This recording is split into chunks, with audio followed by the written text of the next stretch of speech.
What is going on, everybody? Welcome back to the Serious Angler Podcast. As always, I am your host, Bailey Eichbrett, and joined by the captain, Mr. Andy Full. What's going on, dude? First of all, I'm just glad to be home in New York where I have some solid connection. That was my not all over first the place comment. like I was in Texas. I was going to say, your face looks normal again. You're non-pixelated, and this is good. This normal. This is homeless. This is homeless. Dude, you gotta.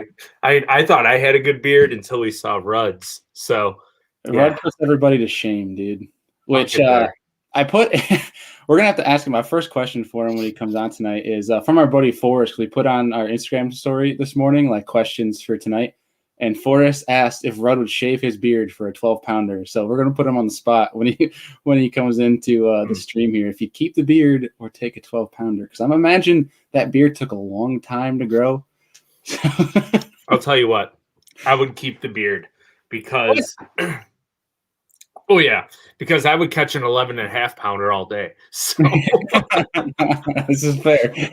So I would keep the beard. Anything over 6 pounds, I would keep. I mean, I'll keep the beard. Fair enough. So, whatever. Dude, real quick, before we go too deep into tonight's show, we want to send out our thoughts to the BTL Bass Talk Live show and Mark Jeffries. If folks have not seen it, go over to their channel. If you are a BTL fan, you probably noticed they haven't had any episodes past week. I guess Mark had an accident and is in some rough shape, but according to Panger, he is grumpy, which is good. Apparently, grumpy means he's doing good. So recovering well. Yeah. So obviously, our thoughts are out to him. We hope all is well with him, and obviously he recovers fast because I'm sure he's itching to get back in the studio and do what he loves to do. So shout out to Mark. I've never spoken to him personally, but from what Panger said, it sounds like things are going well at this point. But shout out to him. We be remorse to not mention anything. So another thing I want to do real quick, another shout out, and then we'll get into today's episode. I want to take a huge shout out to my buddy Jackson Sullivan, who we've had on the show, but he's down in Tennessee. And after Chickamauga, went down to Texas with Destin, and Jackson was about 45 minutes north of Pickwick, where obviously Destin is now for the elite event. And Jackson let me keep my car at his place for 5 days while I was down in Texas. So a huge shout out to Jackson. I really appreciate the hospitality. His mom is an insane cook. I will throw it out there. Probably the best steak and mushrooms I've had. That's Southern cooking, man. Dude, Southern hospitality is a real thing. Another shout out to Jeff Sprague, who had us over for dinner down in Texas. That was bombed, dude. Something about Southern cooking, dude. And I'm sure Alex can touch on this as well. Southern cooking is like on a whole nother level, but it's so I've heard. Shout out to him, and then shout out to obviously Rudd and Caleb for taking time out of their week to go fishing with me. And Caleb taught me a lot on that lake too, so I'm hugely appreciative of that. And it's always good spending time with those boys. And obviously it's linked down below, but Alex dropped an insanely good video, dropping 40 pounds by himself in front of my face. I probably had 8 pounds for 5 fish, and the dude had like 40 by himself.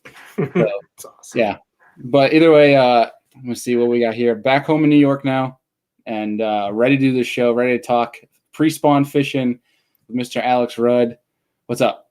I was gonna say, and I can't wait to go fishing. Oh yeah, yes, because my boat is home. Yes, I can't believe I didn't even mention that. You have your boat home. You got some bad trips coming up, probably within the next month, correct? I'm thinking like 31 days out for my first trip. So a month. Yeah, I got some rust to shake off here, so hopefully we get into some on Sunday when we go. New York is finally starting to get a little warm here. We're breaking apart some of the ice. I'm headed out this week, and that's to bring out the beard. The beard's coming soon. Patience. Good things come to those who wait. All right, come on now. Patience is a virtue. Yeah.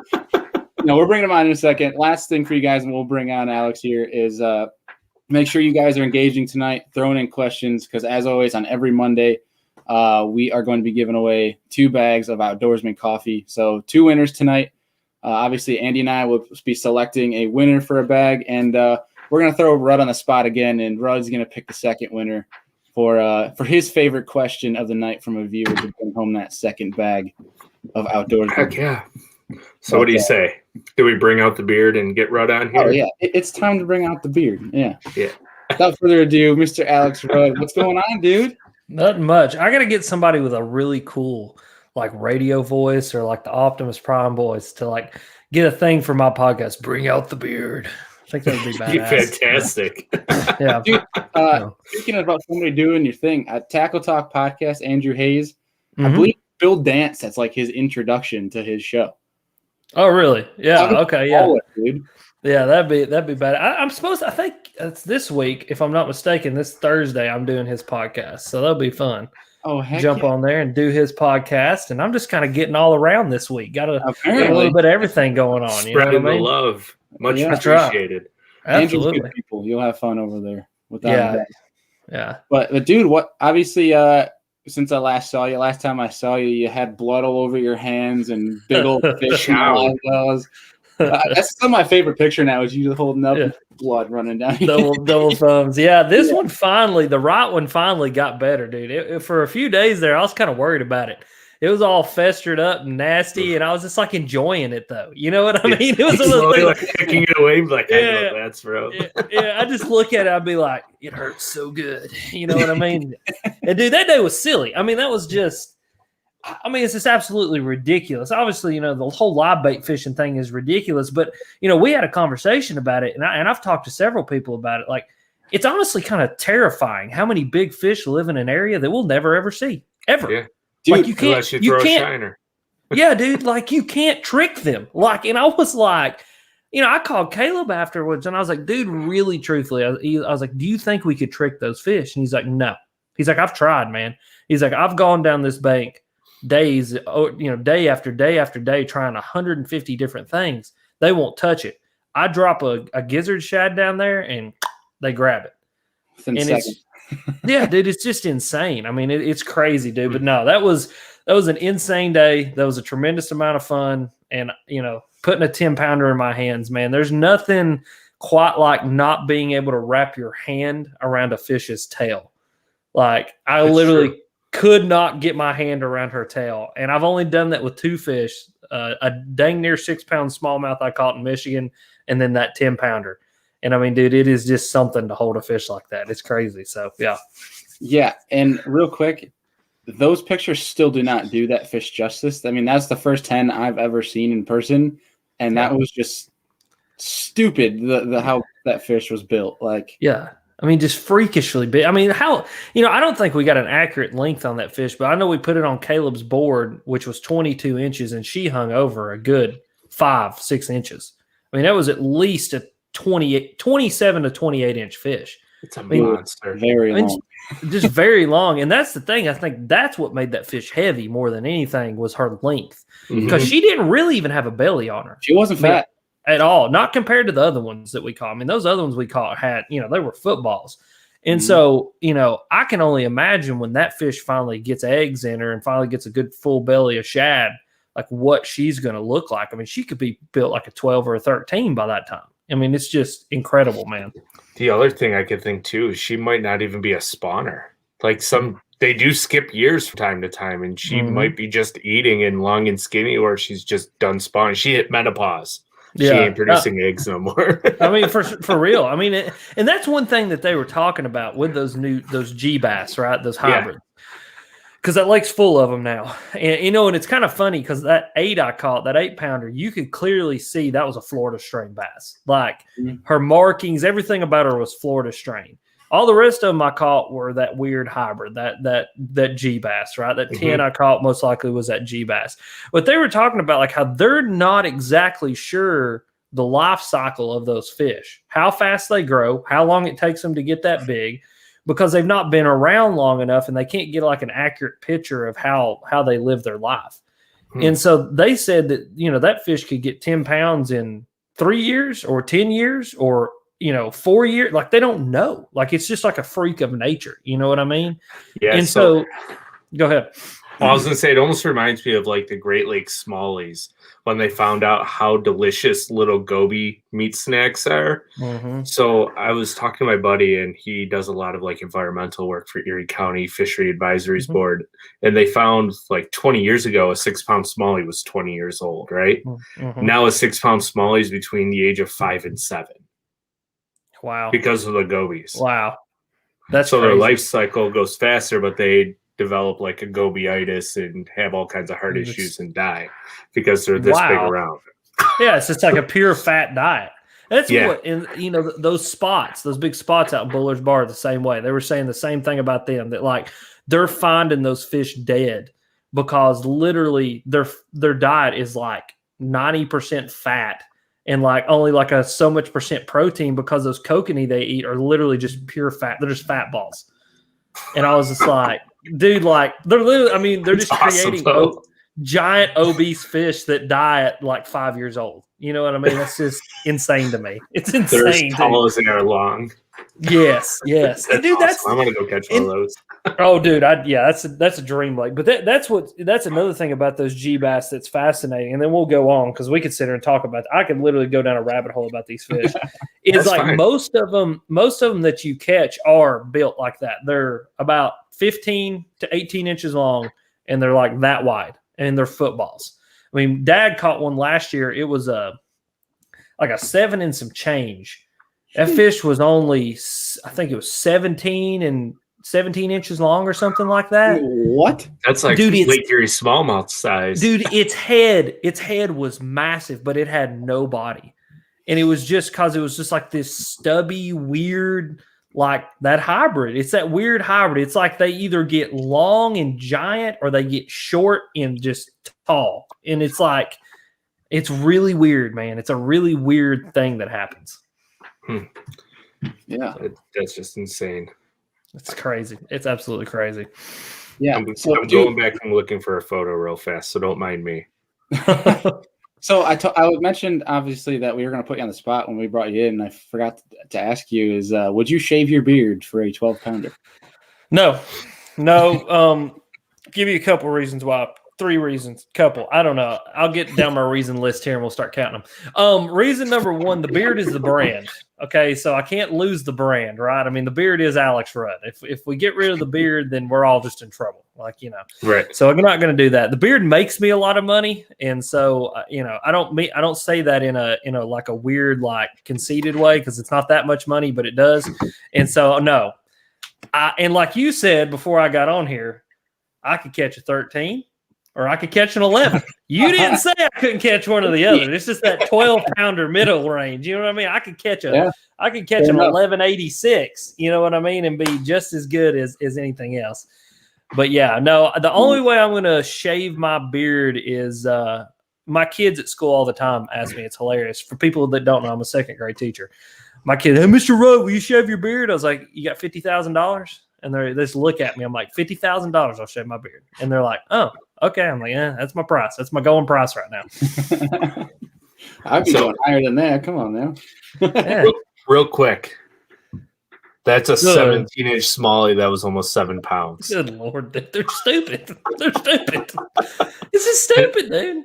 And it was caught on a pink jerkbait. That's from amazing. X-Rap. Yeah. That's amazing. That's my buddy Joe. He was like my mentor.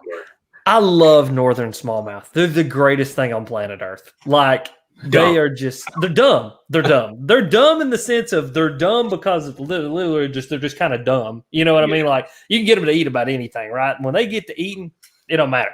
And then they're also dumb because of the way they're built. They're just beautiful. Like, you know what I mean? They really are. They built like I like my women, thick. Just, you know what I mean? Something just good looking and eating. Yeah, just good looking and just thick. You want to know something real sad that I saw today on Facebook? What's that? I saw a guy in a group post. I'm not going to name the group because I don't want to the guy was in his name him. Name drop. No, I'm not name drop because I know people will go after him. But the dude had 27.5 pounds through the ice of smallmouth and kept them all. Oh wow, it was very sad. Y'all want to go down a rabbit hole real quick? Sure. We love rabbit holes. I love it. Controversy. Here, I got you some controversy. So he's getting us in a lawsuit. No. So So one thing that bothers me about the fishing community is the fact that a person can't keep 5 fish without bass fishing specifically, is that a guy can't keep 5 fish without absolutely getting chastised by the community around him, right? So for hundreds of years, thousands of years, what did we fish to do? We fished to eat. Yeah. I mean, it was a way of surviving, sustenance. I'm a big Meat Eater fan, Meat Eater podcast. Steve Ranella, awesome dude, like everything he does. That dude does not catch fish to put them back. I'll tell you that right now. Like, he catches them to eat them, right? Yeah. My papaw, he catches a bass, guess what? He lays the knife to it, right? I think that there needs to be a shift in the fishing community, bass fishing specifically, to understand that, like, if a person's within their legal right to keep 5 fish, it's their legal right to keep 5 fish, whether they're big or not. You know what I mean? And we could get into the whole whatever, the minutia of does taking those big fish out of the population really affect it that much, blah, blah, blah, blah, blah, blah, blah, right? And I asked the biologist when I had him on my podcast a few months ago, does taking fish out of a population actually matter? And his answer essentially was, no, there's so many of them in there that you could never, ever hurt the population. Like, he literally was like, dude, there's so many in my lakes. He was talking about my lakes. He said that you couldn't hurt the population. But on the flip side of that, there is certain lakes that if you take fish out of an area, you may never be able to catch fish in that area again. And so it's an interesting concept. I mean, it's an interesting thought process to think about, that in the bass fishing community specifically, that if you keep fish and you eat them, you're like the devil. But you look at walleye, you look at panfish, you look at saltwater. Dude, like, when you go saltwater fishing, you don't put them things back. No, like, when I went everything, we gaffed everything. You know what I mean? Like, and it was just like part of that. Like, and I asked him, I was like, so what happens if you gaff a small one? I was like, what's the laws around that? He's like, dude, you throw them back. Like, you just throw them back. Like, it's just the way, like, sharks eat them. And I was like, and so that's like the law. He's like, yeah, man, there's nothing we can do about it. Is you just gaff them and go. And I just think, I don't know. What is y'all's, I guess, opinion on that, right? Like, there's biology that backs it up, and then there's opinion-based thinking, right? We all have our opinion. I hate to see a 5-pounder. I don't want to see the knife get laid to a 5-pound fish. Well, all at the same time, if a guy does it, I'm not going to say nothing to him because he's going to eat it. You know what I mean? As long as they're in the right. I mean, if it's legal season, go for it. I mean, there's a few lakes that I'm like, eat as many as you want, because there's way too many fish in our lakes, especially like our northern fisheries. Mm-hmm. They're so fertile. Like, I honestly, if you had a 30-boat tournament, every boat kept 5 fish, it would honestly probably help the fishery than hurt it in most instances in New York. Mm-hmm. So, I mean, if I have one dying and the water's still somewhat cool, I'll probably eat it, because bass actually ain't that bad. But I'll probably take some heat for that. So, yeah. No, I completely agree. Like, if they're doing it within their legal right, more power to them. Good for you, because, I mean, you see a guy, and I've seen it happen multiple times, where a guy's at the launch, the last place, like, no one's even fishing it, and he catches a giant, throws it in the bucket, and it's like, part of you's like it stings a little bit, but at the same point in time, it's like, he's in his legal right, good for him, and for all you know, that fish is going to feed his entire family that night. Exactly. So, exactly. Who am I to judge? If he's taking too many, maybe you might say, like, hey, buddy, you got a lot of fish in there. I'd be careful if DEC comes around. And that's probably the only comment I'd ever make on that. Yes, obviously it stings. But at the same point in time, if he's in his legal right, it's legal and it's fine by me. I like you mentioned, there's so many fish in these lakes, especially like Andrew said, in the northern lakes. I mean, the TVA, good God, it's probably the same thing as up north, dude. There's so many fish in there than we really realize. Yeah. I mean, look at Chickamauga, dude. I mean, like, that day proved it to us. Like, how many giant fish living in one area, and we just don't see them. I think bass anglers specifically, who are, the tournament-minded, 5-fish-minded kind of dudes, they get in this mindset that there's not that many fish out there to be caught, when really there's a heck of a lot more fish than we're actually seeing. We're just like chipping the top of the iceberg. You know what I mean? But let's flip the script here and let's talk about Kentucky Lake in like the early 2010s, right? When they had all those big tournaments and they were having 200 to 300 fish dead, even 400 in some instances every weekend or 3 times a week. And that ultimately ended up hurting the fishery, in my opinion, more than anything, because once those Asian carp came in, all of the plankton and grass and stuff started disappearing, and they had no way truly to rebound, and they're catching them when they're at their deepest point. So that could also negatively affect the fishery as well instead of keeping them. It's almost worse. Yeah, and that's the thing, dude, about the whole Kentucky Lake thing, right? Fascinating. And it was I had a guy comment on my video the other day. He said that they should ban all tournament fishing because tournament fishing, blah, blah, blah, blah. I don't know. It was a weird comment. And I kind of got it. I got his sentiment though, just a little bit, because when I read it, it was like a flashback. It was a flashback to that early days, the early 2000s, the teens, right? Like 2000 teens, when like everybody 2011 through like 14, that lake just nosedive. Well, and I tell you something else that happened across the board, and especially down here in the South, is people started to figure out deep fish. They started to figure out how to really catch them, right? And then that was like the spike of technology as far as graphs went. And so like you side scans started coming out. Exactly. And so you had these dudes that started to figure out how to catch those fish in that 20 to 25 foot range and did not know how to take care of them. They didn't know how to fizz them. They didn't know how to properly take care of them. Then they were sticking them in these live wells with 85-degree water when they come out of 65-degree water, and they were killing them. And so like it was almost like at that moment, that was the moment that kind of broke me. There's a couple things that broke me from it, but that was one of the moments that broke me from tournament fishing, is because we would show up to a dam and there would be 50 fish floating belly up, 5 and 6 pounders. And I thought, man, this is bullshit. Like these dudes don't care about these fish. They just care about this paycheck that they're trying to get on a $300 tournament. And I was like, man, I can't get behind. Like I can't get down with that. You know what I mean? But we could almost say it was poor education too. They didn't know how to take care of them. So it's almost a lack. Like we had to catch up. We didn't know what exactly was going on. We're throwing them in a live well. When we come back 10 minutes later, after we threw 3 fish and they're all belly up, and we're like, what is going on? Exactly. And I think, I think people got more educated, right? I think they got more and more educated. And I think we're better now than we ever have been at fish care, and it's going to keep getting better and better.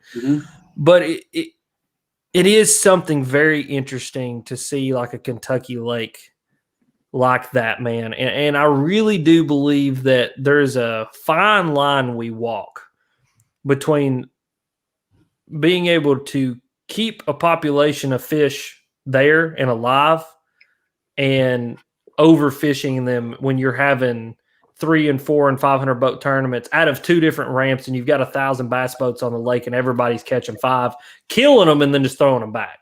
You know what I mean? I think it's interesting. I'm going to get the biologist back on to have a conversation with about that kind of stuff, because we talked about a bunch of different kinds of stuff, but never that specifically. So what's this guy say? He said Kentucky lake fishing is coming back. The bass are learning they can eat the carp like up north with gobies. That's what? Here's the thing with carp too. From what I've read on those Asian carp, is they spawn multiple times a year. It's so if you think about it, there's probably all these little tiny carp swimming around that they're like, oh, it looks just like a gizzard shad. Let me try it. And now it's that chain reaction of one bass sees one bass eat a carp, and now all of a sudden they're all like, we can eat carp things. Yeah. Dude, those Asian and they're probably they're probably pure protein. Yeah. It's insane. 41 days they spawn every 41. Think about that. Yeah. They're crazy, dude. They're dangerous. All these little baby carp swimming around. Those you might have some world record bass coming out of Kentucky Lake soon. Oh, because those things are pure protein. Yeah. Yeah. I think Kentucky Lake is I think more than anything, more than tournament pressure killed it or the Asian carp killed it, I think it just hit a lull. Yeah. I think all lakes do. Yeah, and that was something that the biologist absolutely said. We hit ebbs and flows of population density of fish. And I would suggest, and I'm not like, pumping my own podcast or anything, because we're here obviously doing this podcast, but that conversation I had with that biologist was absolutely fascinating. And there was a whole like part in the middle of it where he talked about water level during the year in bass spawning and like the population of fish that there is when bass spawn. And dude, I can open my eyes to, I was like, well, damn, that makes a heck of a lot more sense why there's not as many fish in the river. Like this past year, we had a ton of rain, and the fish, I would go out and I would catch fish, but I would get 4 or 5 bites. They would all be good ones. Whereas years before, I would go out and I would catch, 50 2 and 3 pounders. And the dude was saying, well, the year before that, we didn't have as much rain. And so those smaller fish were able to, take the place of those bigger fish, where when we had more rain, the bigger fish were the ones that were able to hold on the cover longer and be able to stay in those places. And so the bigger fish dominated this year. And I was like, well, that makes sense. I was like, you know what I mean? So, yeah. Yeah. And that's the other thing people don't take account for is when these lakes are high or low is the spawning areas either have too much water on them and they don't know where to spawn. So that can hurt a spawn class, or the water is too low and they still can't get on in the prime spawning areas because everything is just shelf. So and that's other things that you have to take into. So if you have high, muddy, crazy current, those fish aren't going to be able to spawn as easily like they are in a normal weather year. Exactly. And another thing that he said that fascinated me is he said some bass will just drop their eggs. Like if their self-preservation instincts will override their instinct to spawn. And so if they're just in the column and like they can't get to where they want to be, they'll find a hard spot, they'll put their eggs down, whether they're viable or not, whether there's a male there or not, and they'll leave. And so he said in turbulent years, he said, there's obviously going to be successful nests. He said, he said it's macro. Like he said, it's, just like an enormous amount of bass go spawn. There's billions and billions of eggs in any given lake. So, I mean, they're going to succeed. I mean, the percentage is just there. But he said some bass, especially bigger ones, will drop and leave. He said the bigger ones, especially because those self-preservation instincts in those fish is more honed, they'll drop them and leave. Interesting. So very good question before we actually get on to today's topic that we were going to talk about. Half hour in. It's all good. Rabbit holes, boys, rabbit holes. Yeah, I'm fine. I love it.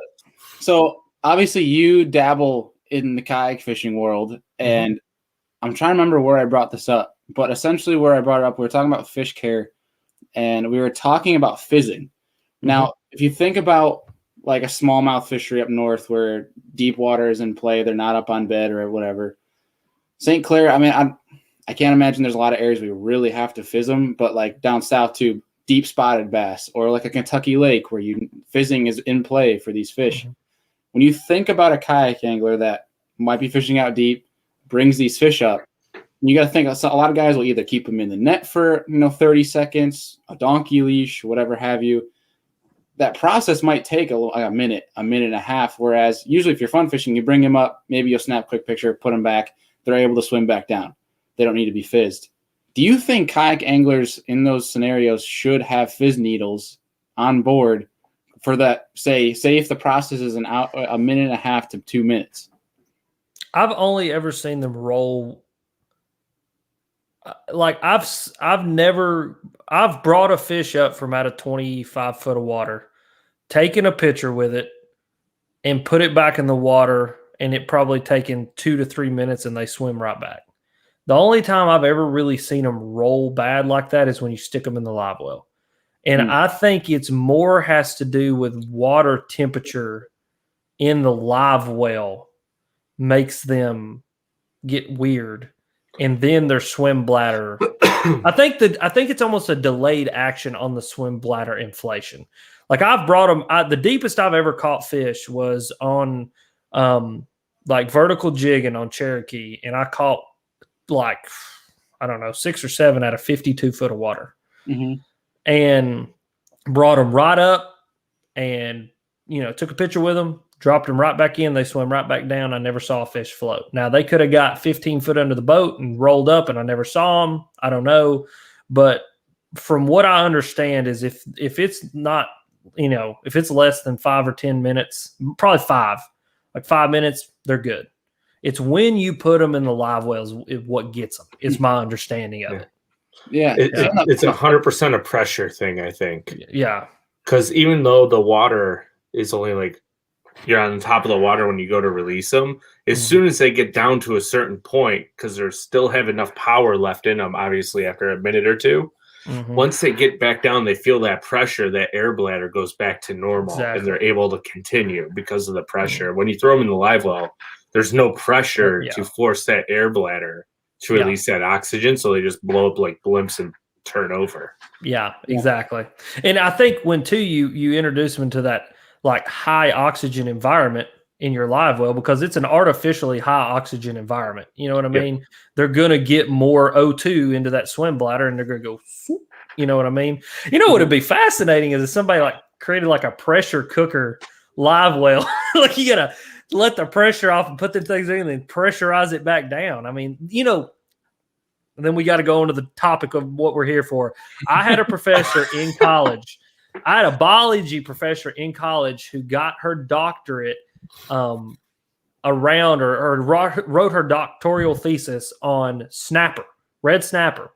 What they would do is they would catch them and they would bring them up out of deep water. And they had like 6 or 7 different methods on how to make their swim bladders go back down so that they can increase the survival rate of released red snapper during red snapper season. And one of the things that they did was they created a pressure tank to be able to put those fish in that tank and like put pressure, artificial pressure onto them to make their swim bladder go back down, and then they would release them. Huh. Now, she had a big budget and went to a big university, but that was something they did. But anyway, yeah, I'll just stop there.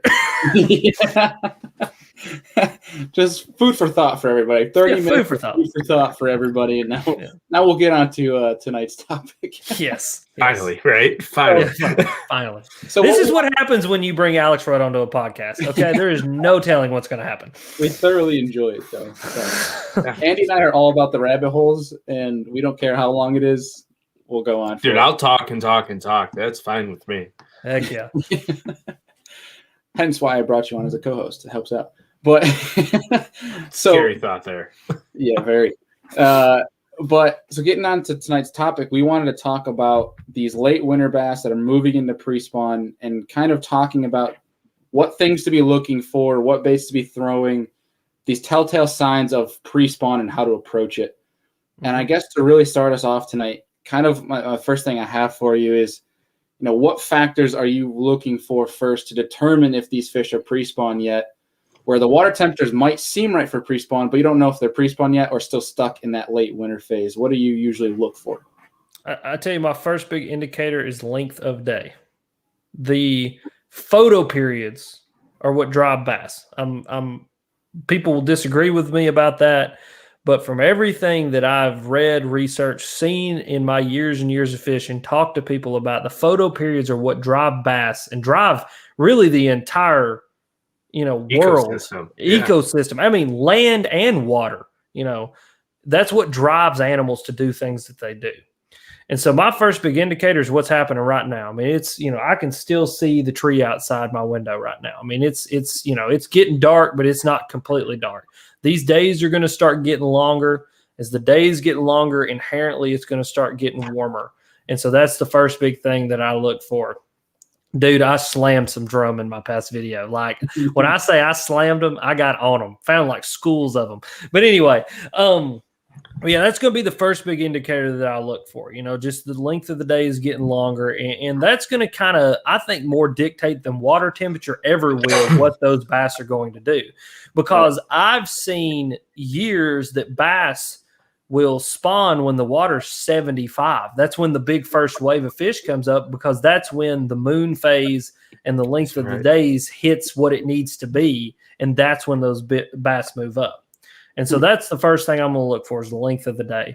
And then I start looking at the water temperature. I mean, inherently drop that trolling motor in the water, or drop your kayak in the water, or even if you got a little thermometer, drop that thing in there, see what the water temperature is, because that's going to help dictate what you're actually going to try to throw at them, what other, what's your bait species that you might be mimicking, blah, blah, blah. You go into the whole rabbit hole that is that.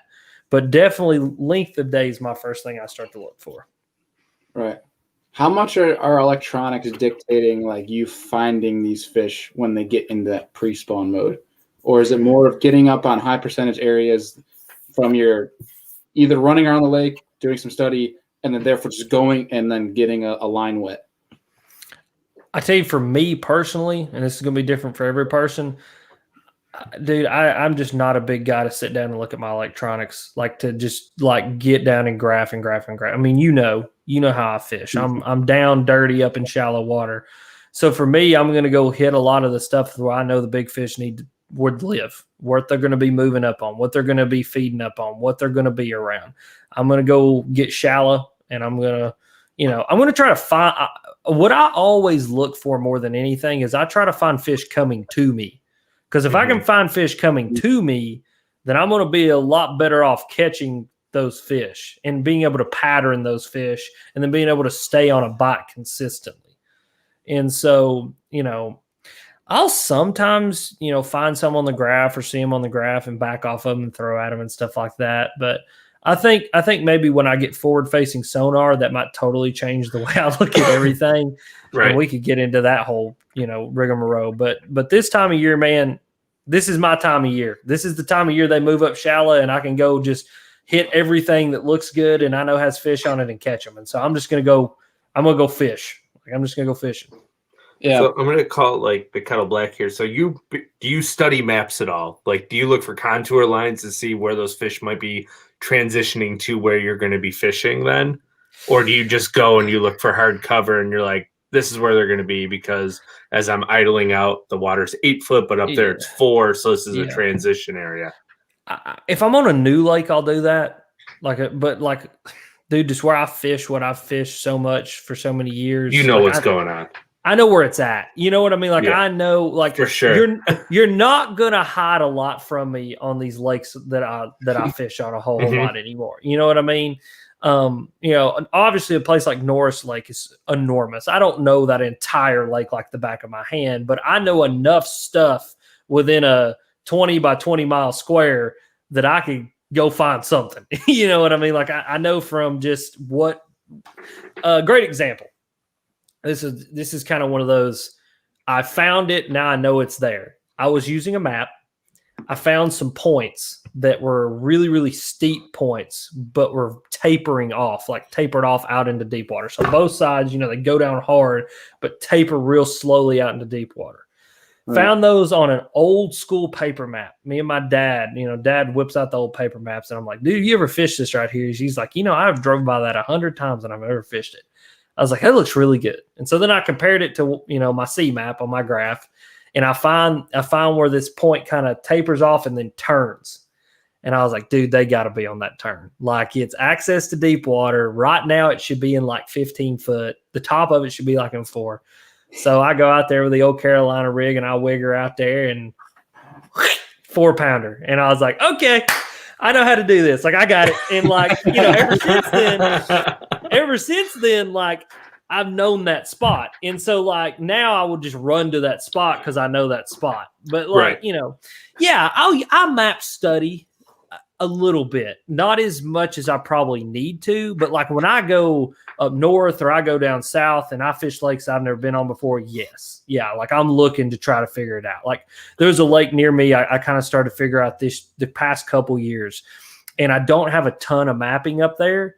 And so I kind of use just that. Well, that's a channel swing.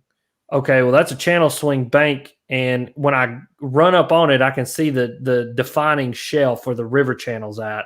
So I started fishing that river channel. I was like, well, that's where those fish are going to be at. You know what I mean? Yeah. So it's almost common sense stuff. Exactly. Dude, and like I say, I want to be in water that deep most of the time. So it's kind of hard to look for that kind of stuff. I can literally see that ditch right there. Let me throw in that ditch and see if one's sitting there. You know what I mean? Yeah. So, right. Now, obviously this question can be variable depending on region, I guess, or water, where you're actually fishing at, depending on the lake. This won't really apply to a glacial lake we have up here where it's super shallow up north and 400 feet down the south end. Mm-hmm. When you find that these fish are setting up on a certain area and you start to pattern them, will it translate, in your experience, to different areas that are similar around the entire lake? Yes. Yeah. A great example of that is the past couple times I've been on the river, and the video that I just put out tonight, I literally went and ran a pattern, which was man-made rock, like man-made, like riprap, right? Is like 4 very key man-made riprap areas where the current was pushing directly into it. And like I could run that pattern. And I did run that pattern. And I caught fish every time. And I would go back through areas and recycle back through areas, and fish would recycle back on through there, and I was able to catch them. Mm-hmm. Same thing with a highland reservoir, right? Like a Norris Lake or a Douglas or a Cherokee. This time of year, they'll get on a specific type of rock, like a black slate. They won't get on the red slate. They won't get on the white slate. They want to be on the black slate because the black slate warms up faster and holds heat longer than all the rest of it does. Mm-hmm. And so they'll move there first. And if you can run and you can find all the black slate all throughout that lake, you can catch them. Go down to Chickamauga. You'll find one crazy bite that me and Caleb got on one time was shell beds. And this is where your mapping comes into play, dude. Like Chickamauga is a lake where you got to have mapping for 2 reasons. Number one, you'll rip your prop off if you don't. And then number 2, to be able to find those shell beds. Wherever you can find a area where the river channel humps up, and then there's a secondary hump right off that first hump, there's usually a shell bed there. And it's like, when I say shell bed, it's, freshwater mussels and zebra mussels and that kind of stuff. And we were able to identify 4 or 5 of those outside of the primary one that we found, and was able to run to all those different spots, and every single shell bed had fish on them. And it was just one of those things that we could kind of find that difference is just a little hump up off the bottom, and that's where all those fish run to sit. So yeah, this is definitely this time of year, and going into like the late fall is the time when you're going to be able to find them balled up on places. And you'll be able to find them balled up on places for about a month, and then they start to break apart and they start to get into those big loners, and that's when they start getting ready to do the boogie and make babies. Yeah. Mm-hmm. Charles Blood has a question for you here, and he said, what is the main thing you look at when deciding which channel swings to fish? Interesting. Okay. Yeah, that's a really good question, actually. It all depends on whether I'm fishing big river systems or if I'm fishing creeks, right? Because like when you look at these lakes, a lot of them, especially TVA-driven lakes, they're just giant rivers, right? And then you look at a lake like Norris, which has 2 giant rivers, but thousands of little creeks, right? And so like those creeks can act like little mini rivers. And so I always just look for that kind of that first hard swing, wherever that first hard swing is, either in the river or in the creek.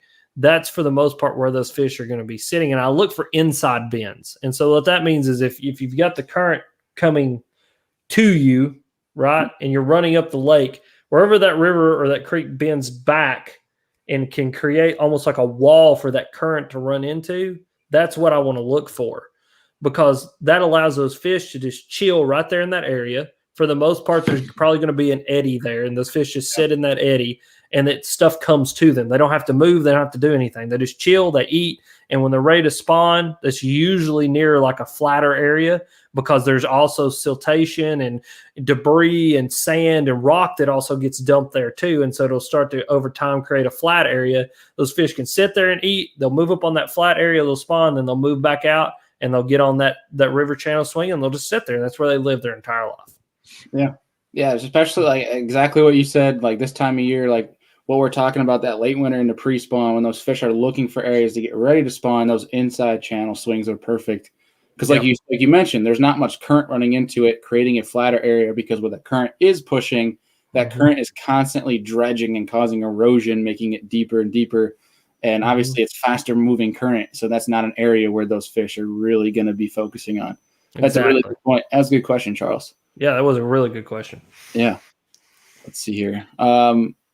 So like when you're focusing on these pre-spawners, whether late winter moving up to pre-spawn, or you found them in these pre-spawn areas and they're loaded, what baits are you trying to usually, do you have like a go-to? Do you have a favorite, or is there, when I know in the pre-spawn, the live gizzard chat. Fair enough. Yeah.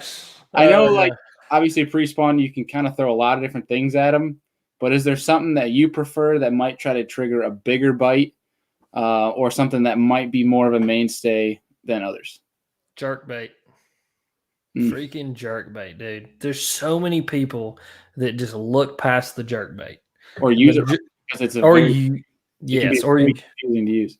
Yes, or use it wrong, dude. The jerkbait for me it's funny. So I got a buddy who fishes the opens, and we got to talking about, we were talking about fishing. He goes, "You been catching them?" I was like, "Yeah." He's like, "What do you catch them on?" And then he texts me immediately. He goes, "Let me guess, a jerkbait." And I was like, "Yeah, a jerkbait." And he's like, "Dude, I just don't get it. I just don't get how you catch them on that thing."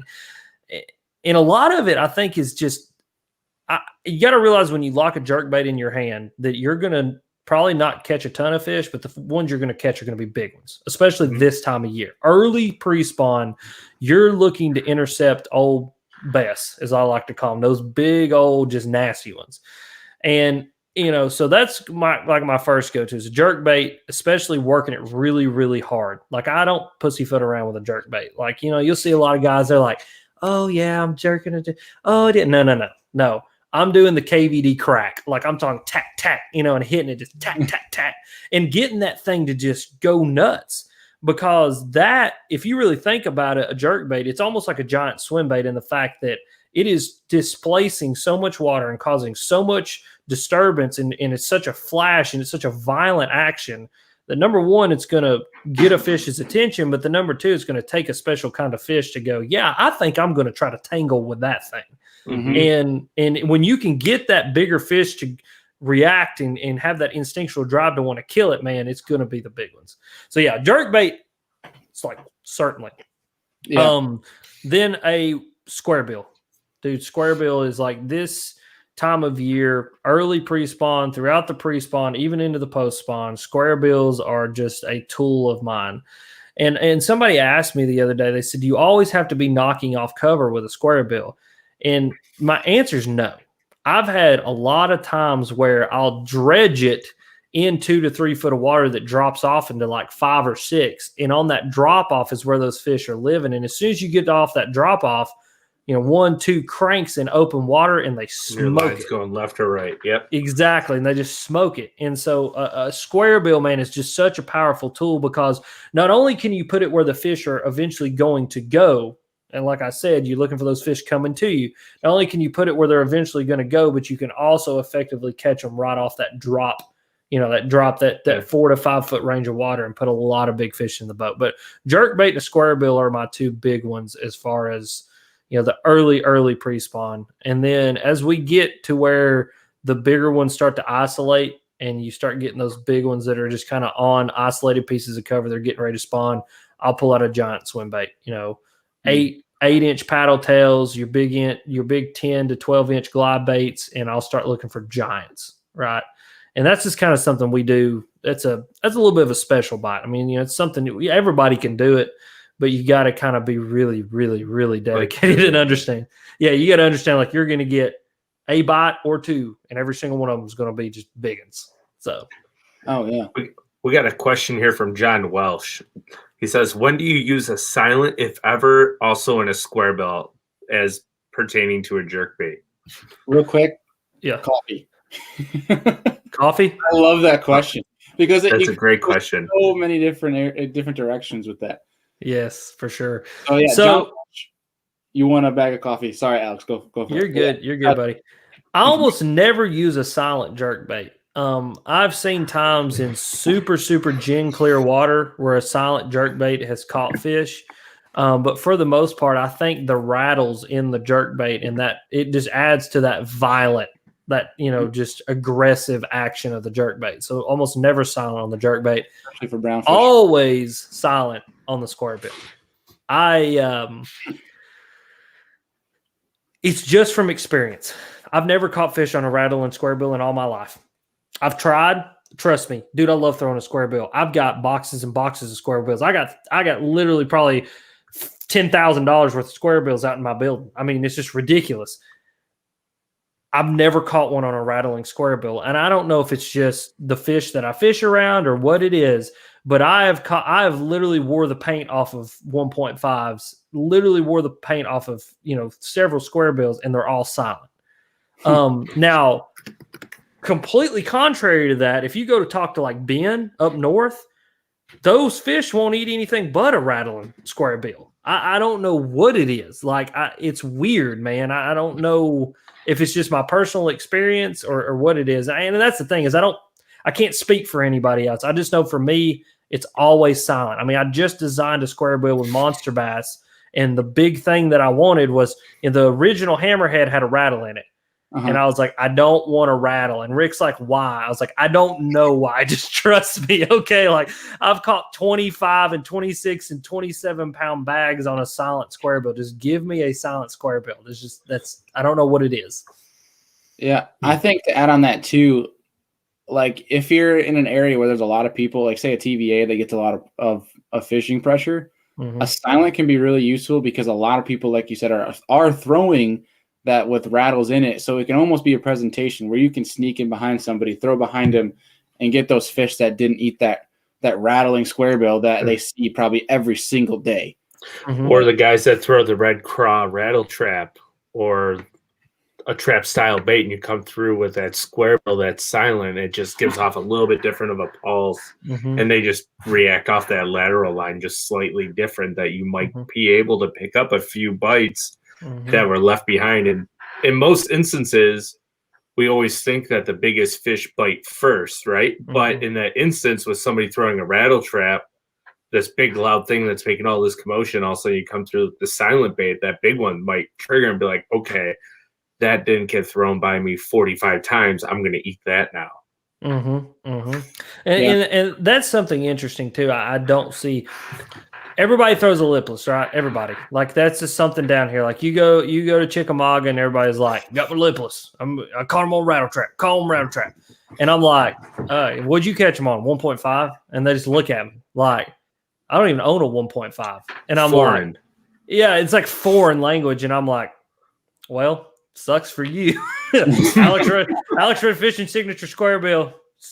Use code BEER to get you 20% off. I'm just like, I don't know what to tell them. Like, I'm like, go buy some. Like, this is like, they're just, a square bill for a lot of people is just not something they throw. And I don't know why. Just like a jerk bait is not something a ton of people lock in their hand and have learned how to use.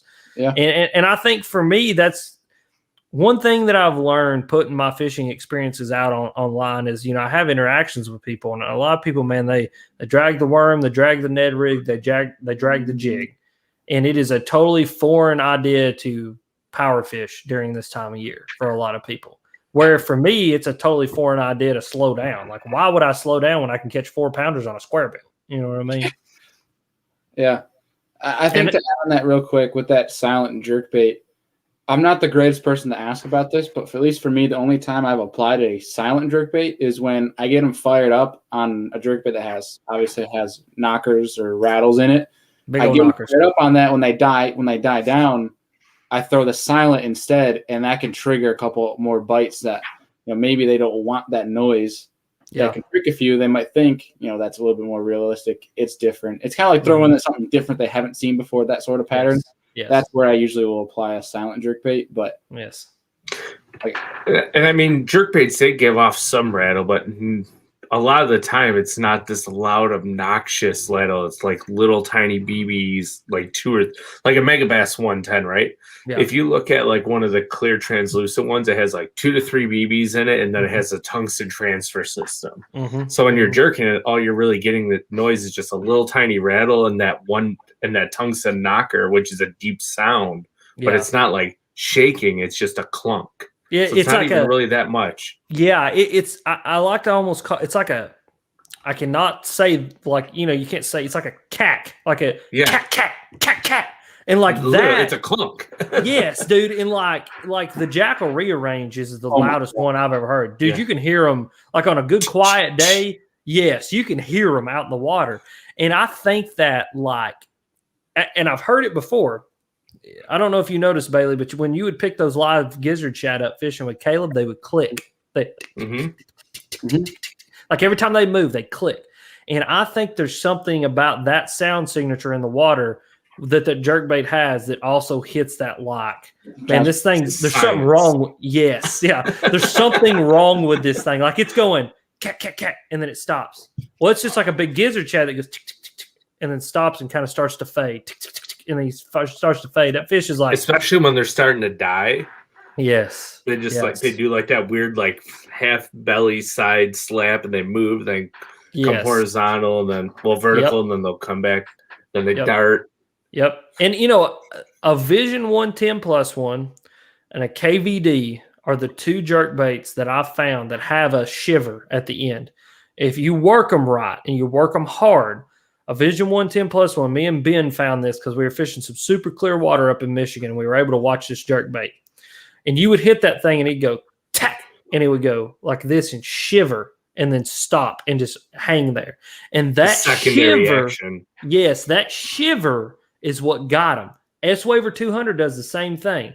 When you glide it out, at the end of the glide, right before it stops, it'll go and shiver and then die and go.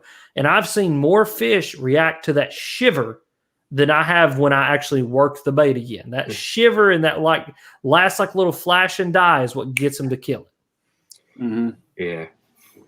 It's super interesting how all that works. And like, especially when you're really learning a jerkbait, like a really good thing to do is like, whether you're on the docks, you're on a boat or a kayak, whatever have you, bank, if you see bait around you, you kind of like, oh, there's bait around, let's throw around it. But take a second and watch the bait. Just kind of watch how it acts, how it swims.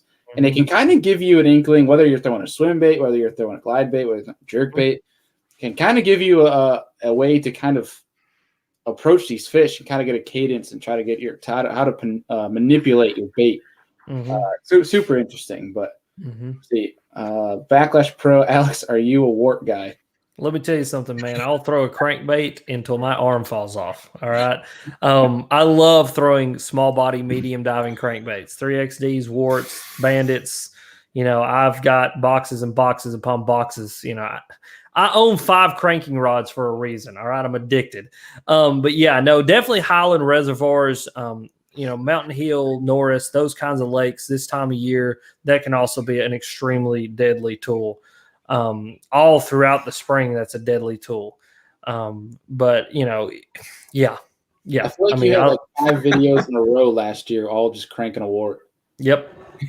And I mean, that's just a bite that they get on, man. I mean, when the river gets right and the current gets right and those fish start to position on that more vertical cover.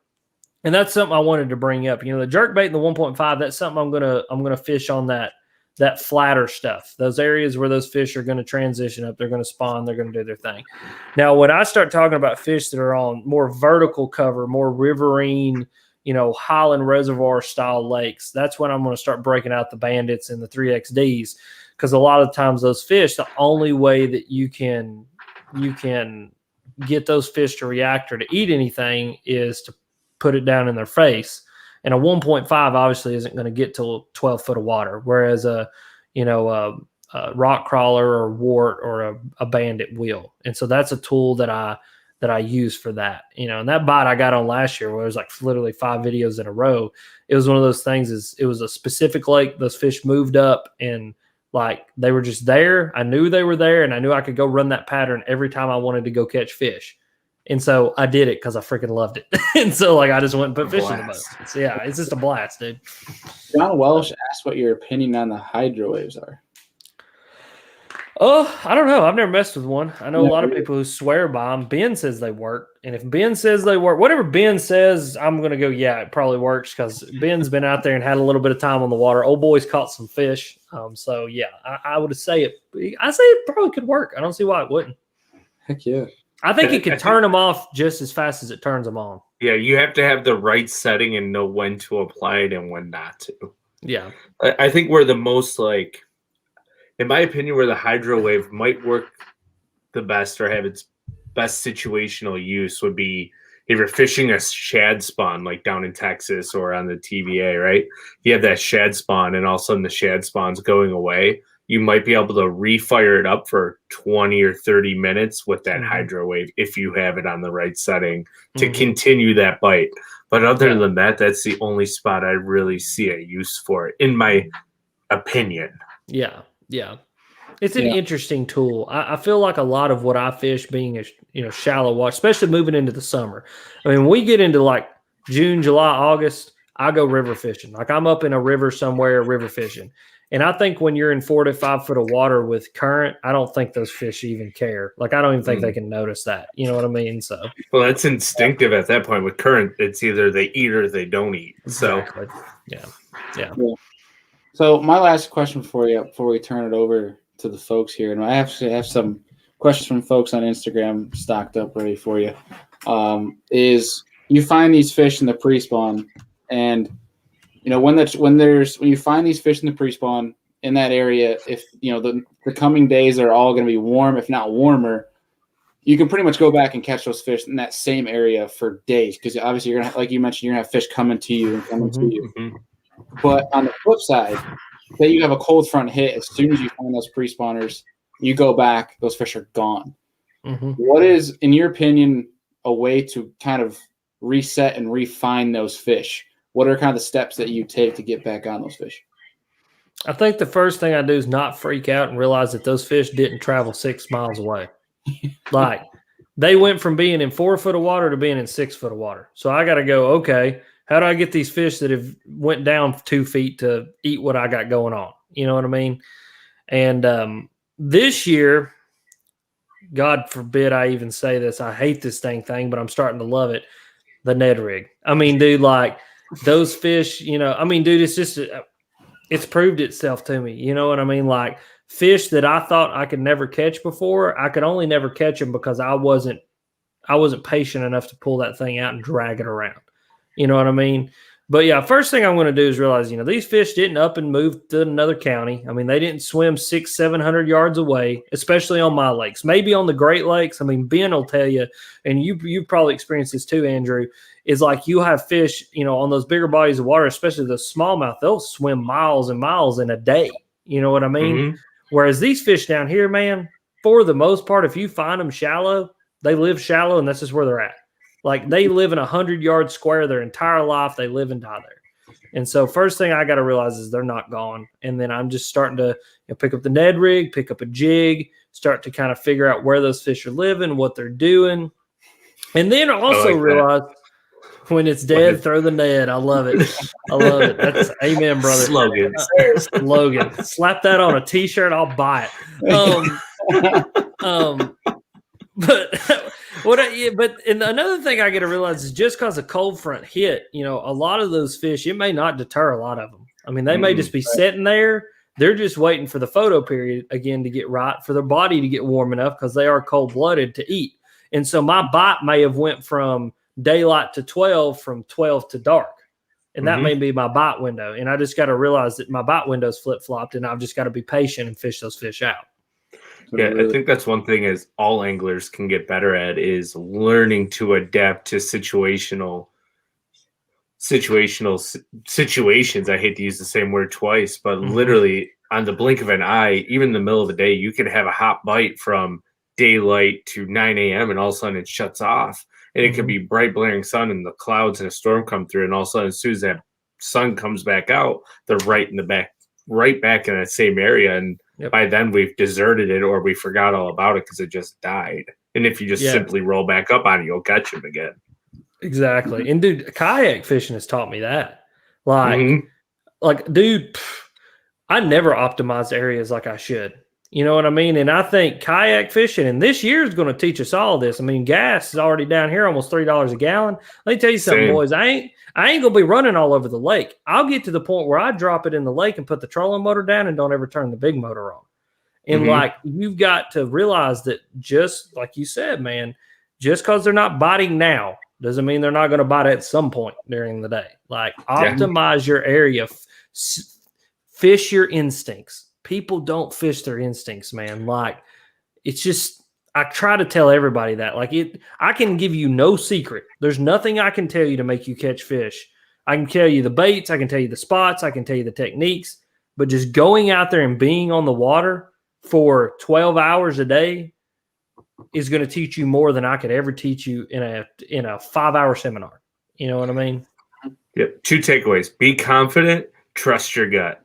Exactly. Exactly. Dude, look at John Cox. Don't spin out.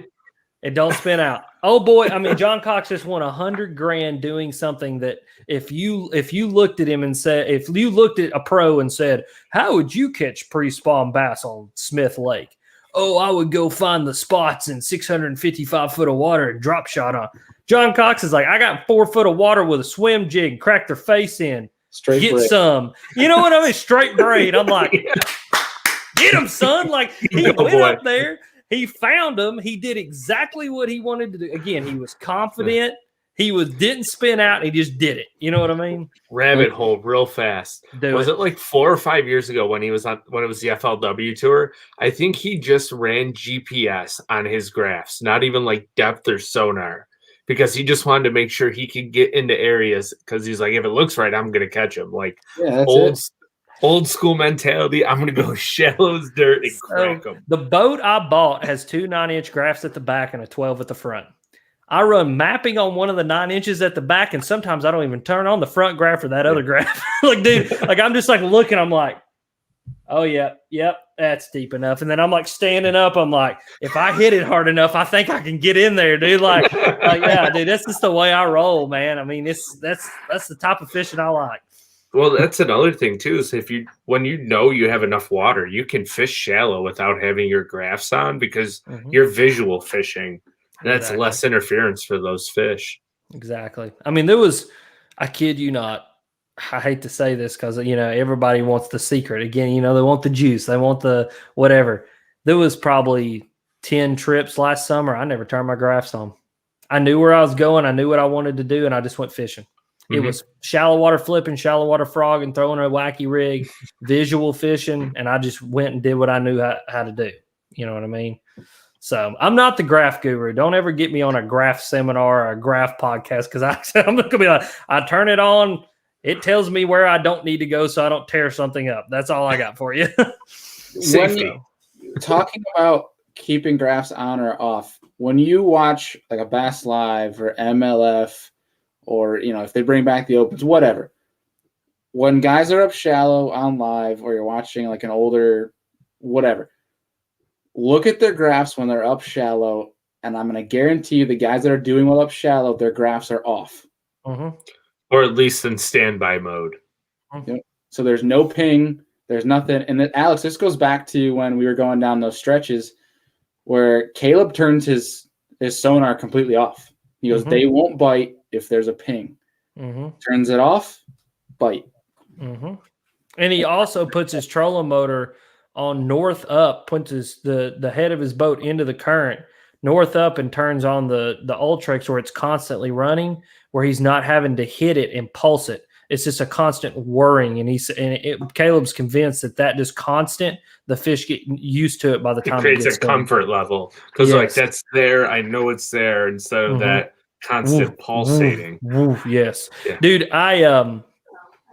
there's been times that I've seen on grass flats, especially on Chickamauga because of how pressured it is, stretches of the river, that what I do is I'll run, hit the stretch that I want to hit, and I'll drift, and I won't touch anything. I literally will just touch the trolling motor just enough to keep me from running into something. Or if I'm in my kayak, dude, there's been times on the river, certain stretches of the river, I can't catch them in my boat, but I take my kayak back and I slam them because it's just not as intrusive. These fish are getting smarter. And I think that sonar pings, and I think electronic sounds, and I think banging and cracking, and I mean, a lot of people, they look at you and be like, "Oh, you don't got to be quiet." There's certain stretches on certain lakes, on certain places that I'm like, "Don't slam that box again. You slam that box again, we're going up on the bank." Like, you gotta be quiet because those fish get smart to it, man. A great way to think about it is like if you're in an apartment building or in a house or whatever. If someone's walking above you, just simply walking around, you could hear that. Think about all that noise you make above those fish. They hear that, but on an elevated level. Yep. Sorry, it's crazy. No, you're good. So I was going to go back on like that sonar thing and look at all the pros now, like a Jacob Wheeler, right? He runs Lowrance, Garmin, Humminbird, all on his boat. He's got 360, live sight, side scan, down imaging, all going at one time. But I think there's not as much live coverage. At least I don't really watch it, unfortunately, Major League Fishing, because it's never on when I'm able to watch. But I wonder how much that is actually making the bite harder because of all these guys running this technology when we're out. I've wondered that, right? I think that those guys specifically are hitting a class of fish that have never seen baits like they've seen baits recently. Tournaments down here are being won with 22, 23, 24, 25-pound bags, all on forward-facing sonar, hitting fish that are suspended over brush piles in 35 foot of water. Okay. Jerkbait. Patrick Walters. Thank you. on a jerkbait or on an Alabama rig or on a whatever. Like, you look and you hear that and you think, well, damn, that fish has never seen a bait presented to him this time of year or her this time of year ever before in its life, if ever. And now we're able to present a bait to it. So I think that's why those guys are catching fish. But I think if you were to try to take that guy and go, okay, we're going to go to, I don't know, Eufaula when it's a flipping bite and you can only catch them flipping, I don't think those guys are going to do as well, but then they might, because they might be able to go out there and hit a whole nother class of fish that we've never even seen before. I think it hurts the shallow bite, but I think that's why the shallow guys do well shallow, and that's why those guys, your Patrick Walters, Dustin Connell, he won the Red Crest or whatever, doing that, using that forward-facing sonar, looking at them and hitting a class of fish or hitting a group of fish that have never seen baits presented to them that way before. Well, here's the interesting thing now, and I'm going to come back to my personal experience recently down in Texas with Dustin about this, but Dustin Connell won Red Crest on Eufaula, staring at his live site, Lowrance live site. And one thing he mentioned, because I've tried to listen to every show he's been on, podcasts, whatever, talking about his win. And he mentioned how when he got too close to these fish, how he would spook them away from his boat. So he would have to stay 70 to 80 feet away, and he would use, obviously, his live site to target these fish with a jerkbait over brush piles. And that was the way he won, though. He won that down in Eufaula, which is something that Destin and I had found. Where there was this, basically what happened, he said, I'm seeing a lot of fish, but they're swimming away from the boat, which is super interesting, because I think there's a certain distance where these fish, because underwater, if you guys are underwater, someone in a pool, whatever, you can hear things from a very far ways away. Like an echo. Exactly. So these fish are getting so accustomed to these noises that on Panoptics, you can watch them swimming away from your boat. So it's almost one of these things where he found that, and it's cool. This is one of the coolest things about traveling with him and learning from an elite angler is he adjusted so quickly he learned so fast that was going on in the fish that he would glide into high percentage areas instead of being on the trolling motor actively looking. He would glide. He would make slow, slightly turning movements of the trolling motor to find the fish, and then would make his cast, and then he would catch them. It's super cool, because I think now they're starting, depending on, I think it's more prevalent, I think in the South where there's a lot more fishing pressure. These fish are getting more accustomed to it. But it's cool to see the kind of minute differences and how these fish are kind of adjusting to it. And with that, dude, seeing how those fish, 90, 100 feet out are swimming away from your boat from that noise, it makes you think, how many fish are around you that are running away from you from a lot farther distance than you realize? It adds a whole different perspective to stealth. Dude, it's crazy. Striper fishing made me realize how skittish fish are. I would have 50 striper blowing up on a ball of gizzard shad, blowing them completely out of the water, and you get 100 feet from them and they're gone. They hear you coming, they're done. They just swim away. And you can watch them swim away. Literally under the water, they just start swimming the other direction. And one of the biggest bags of bass I ever caught was on a bladed jig. And what I would have to do is I would troll a motor up into this creek as far as I could go. And luckily, the wind was blowing to my back. And what I would do is I'd troll a motor up in this creek as far as I could go. I'd put my power poles down, and I'd sit there for 15 minutes. Pull my power poles up, adjust my boat into the wind, and just start to drift back out of this creek. Fan casting both sides of the boat with this bladed jig. Ended up putting 28 pounds into the boat that day. but I could not touch my trolling motor. If I touched my trolling motor, would not get a bite. I had to just drift out of there. Boat was literally spinning in circles and doing everything out of this creek, but it was wide enough that I could do it. And just fan casting. And it's that same kind of deal, man. I think, especially down here, I think up there you guys are lucky because these fish get a 6-month break. You know what I mean? They literally get a cap over their head, 3-month break. So however long it is, right? Like, yeah, if they get a break, but they get a break, and like people just don't bother them, and so they get a little, they just forget. You know what I mean? They get a mind reset. Whereas my bass constantly have something pinging, clicking, banging, rattling, jerking, dragging, popping, whatever on top of them that they just get. They're nerved out. Like a little bass. Their brain, they don't think, they don't process, they think, but they don't ascertain things like we do, have complex thoughts. But I think instinctually they're just like, too much noise. I heard that one and felt that one before. I ain't eating that. Yeah, exactly. And I mean, scientists have proven it. I did a video about it a long time ago. It's probably 2 or 3 years ago now, that a bass reacts to something. And if it gets a positive feedback, like a meal, it will react to that sound or that thing again. If it gets a negative feedback, like a hook in the side of the face and jerked out into a world where it can't breathe, it won't do that thing again. And they can remember things for an extended period of time. So you can't tell me that most of the population of fish on Chickamauga that are willing to eat artificial baits have probably ate an artificial bait before in their life.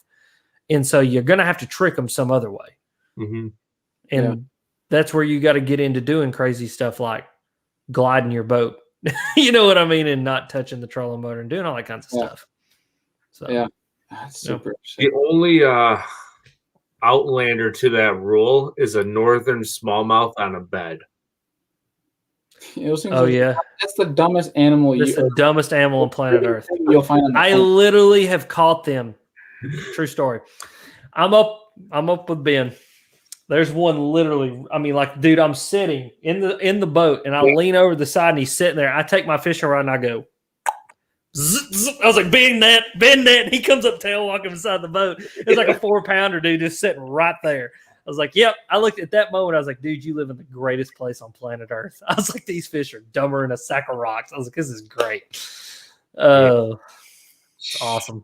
I love it up there. Y'all, anywhere up above like Indiana is awesome. I love it. So Mark Hurtline has a hydrowave question. So think having your hydrowave on, if you have one in shallow water, helps cover any boat noise, or is it more of a deterrent? I think it goes back to what we said before. It depends on if you know how to use it and the settings. Yeah. I don't know, man. I've never played with one enough up shallow to know. Like, I don't have one. No, so I don't know either. But I think if bait's not popping, there's not action going around. I think if you're not getting bites, it wouldn't hurt to try it. But I think if you're getting bites and there's not a lot of bait action, don't screw with it. Yeah. Don't mess with it. Yeah. That's an interesting question. I don't have experience with it, but and the whole shallow water thing too. I think it's almost like the forward-facing sonar. I know for a fact that I run into fish that may have never seen a person before, because not everybody's willing to lay on their back and put their power poles down and like break limbs out of their way and go through culverts, or they can't get their boat in places that I get my boat into.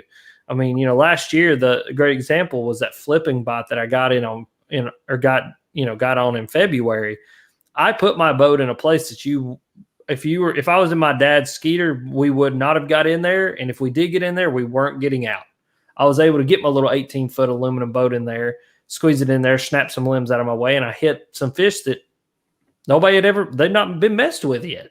Mm-hmm. And so I think that going in there and dropping a hydrowave in the water I think it may weird them out. You know what I mean? So I don't know.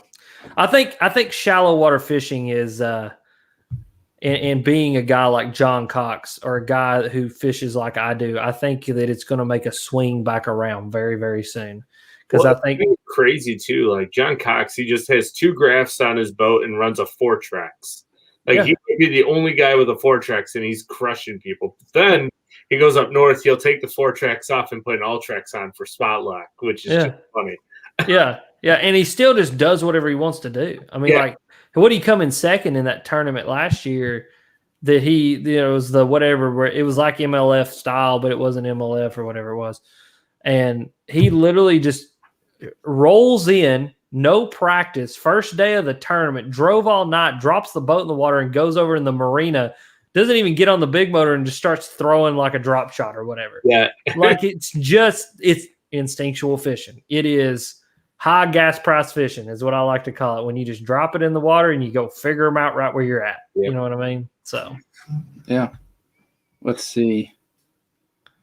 I have a question from Justin Apfel on Instagram. It says, what is your process for determining where most of the fish are during the pre-spawn transition?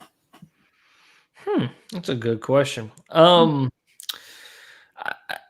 It just depends, right? So I fish a very diverse set of fisheries. So if I'm looking at a lake like Norris, Highland Reservoir, very clear, very deep, a lot of rock, zero grass, I'm going to be looking for those more vertical areas where those fish will have been most, if not all of the winter. And I'm going to start looking for where they can start condensing, whether it be points, whether it be little cuts back in the bank, whether it be cuts back into the pocket. And as it starts to get warmer and warmer, I start to just follow those fish back. I start hitting secondary points, tertiary points, and follow them all the way back until they're doing the boogie. If I'm looking at a lake like Chickamauga or Watts Bar, it's shallow, grassy, flat, I'm going to look for that first break right off the main river channel. I mean, exactly what we were fishing with the live bait the other day, right? That first break up off the river channel, because those fish are just going to be sitting right there, and all they're waiting for is either the water come up to follow it up, or they're waiting to just go from that area to a more shallow, flat area, do the boogie, and then leave again. Mm-hmm. And so I'm just looking for access to deeper water. And when I say deeper, Highland Reservoir, that could be 25 feet. On a flat TVA-style riverine lake, that could be 6 feet. Mm-hmm. I'm just looking for that first bump up from where those fish have been most of the winter. That makes sense. Yeah.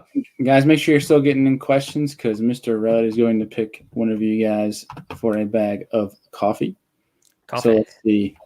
We have from Adam, and I'm not even going to try to pronounce her last name because okay, I'll try it. Wissens?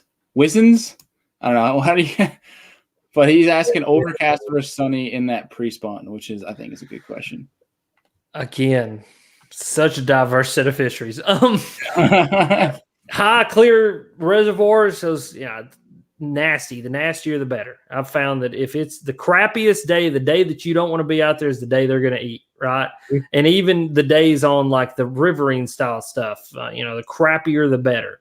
And I think it's just because those are the days that there's not a lot of people out there. And so you're going to able to, run into some fish that haven't seen 5,000 people in one day. That being said, though, I've also seen days, especially this time of year, when the sunniest, most beautiful days are the ones that those big fish start to move up, because that's when that water starts to warm up. That 0 to 4 feet is what warms up the quickest. And so those big fish, they get up there, they sun, they eat, they hang out, and they just do their thing.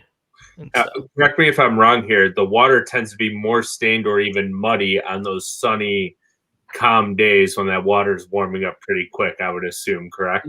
Yes, for the most part. And what that also, what's a funny correlation there, and what people don't realize is the lakes come up on sunny days because we're not draining them to get ready for rain. Mm-hmm. And so they bring the lakes up when we have an extended period of no rain. So like right now, they jerked them all down because we were supposed to have a big rainstorm. And so they jerked them down and they're starting to clear up.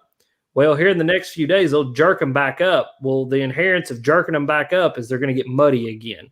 Mm-hmm. And those, that 4 to 5 foot range of water, when the sun's just beating down on it, it's that kind of clay, muddy color that it gets. So fast. It's going to warm up so fast. And those fish are just going to move right up there in it, because it's like a snake on a rock, man. Gets up there, he gets all warmed up, and that's when he goes and looks for a mouse. A bass is the same way. He gets up there, he gets all warmed up, and that's when he starts looking for shad and bluegill and crawdads and stuff. Fair point. Really good question. Let's see. What are your thoughts on push poles? I want one. I don't have one, and I need one because there was several situations this past year where I about screwed myself because I got into some shallow water and run up on something and couldn't get out of it. Yeah, I want a push pole. Push poles are they're cool. They're just expensive, man.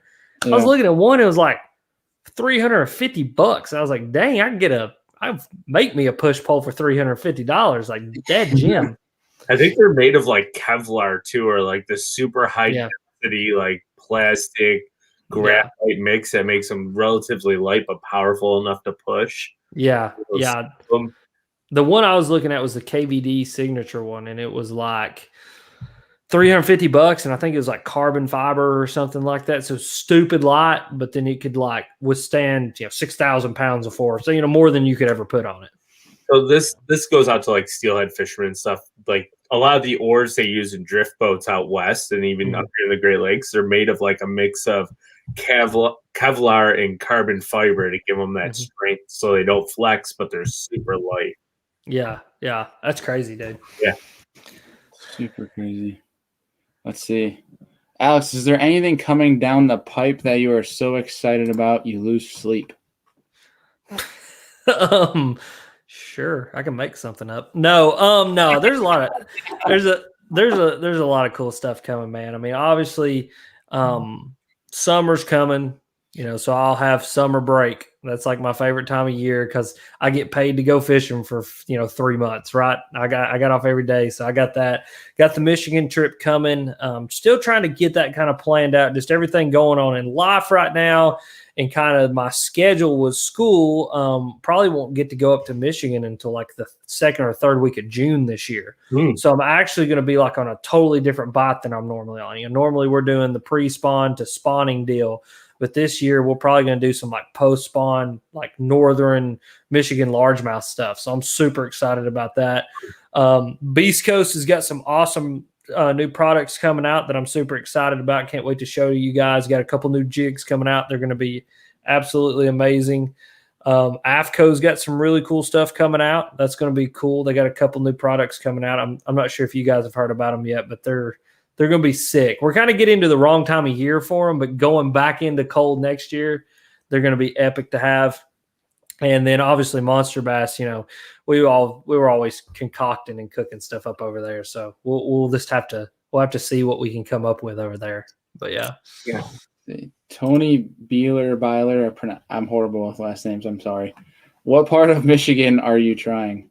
So I'm going to go up there with my buddy, Mr. Ben Nowak. If you guys don't know him, Ben Nowak Fishing on YouTube, go check him out. But he lives in Midland, Michigan, but we'll kind of use Midland as a home base, and we'll just kind of go everywhere and do a little bit of everything. Go fish some lakes around his house, go way up north and fish some lakes.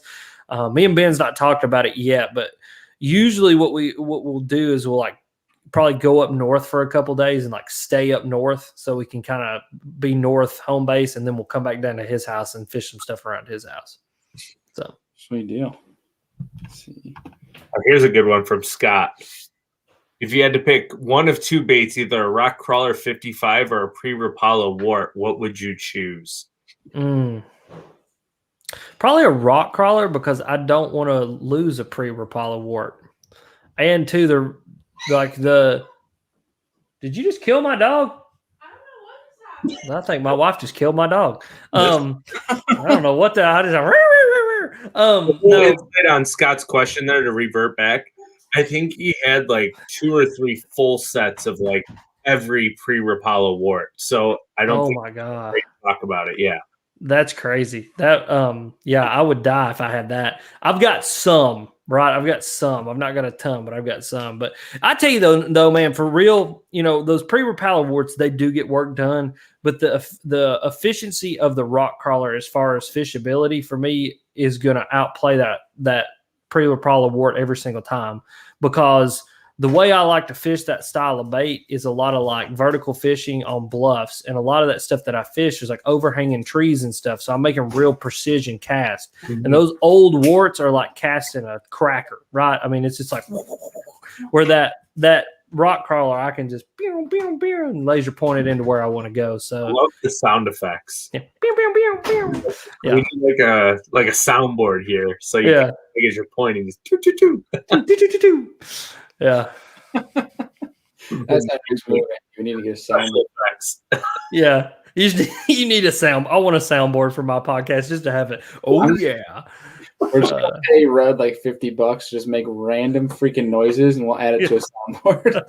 Pew, pew, pew, pew. There you go, Alex RUDD app. It's an iPhone app that is just a soundboard.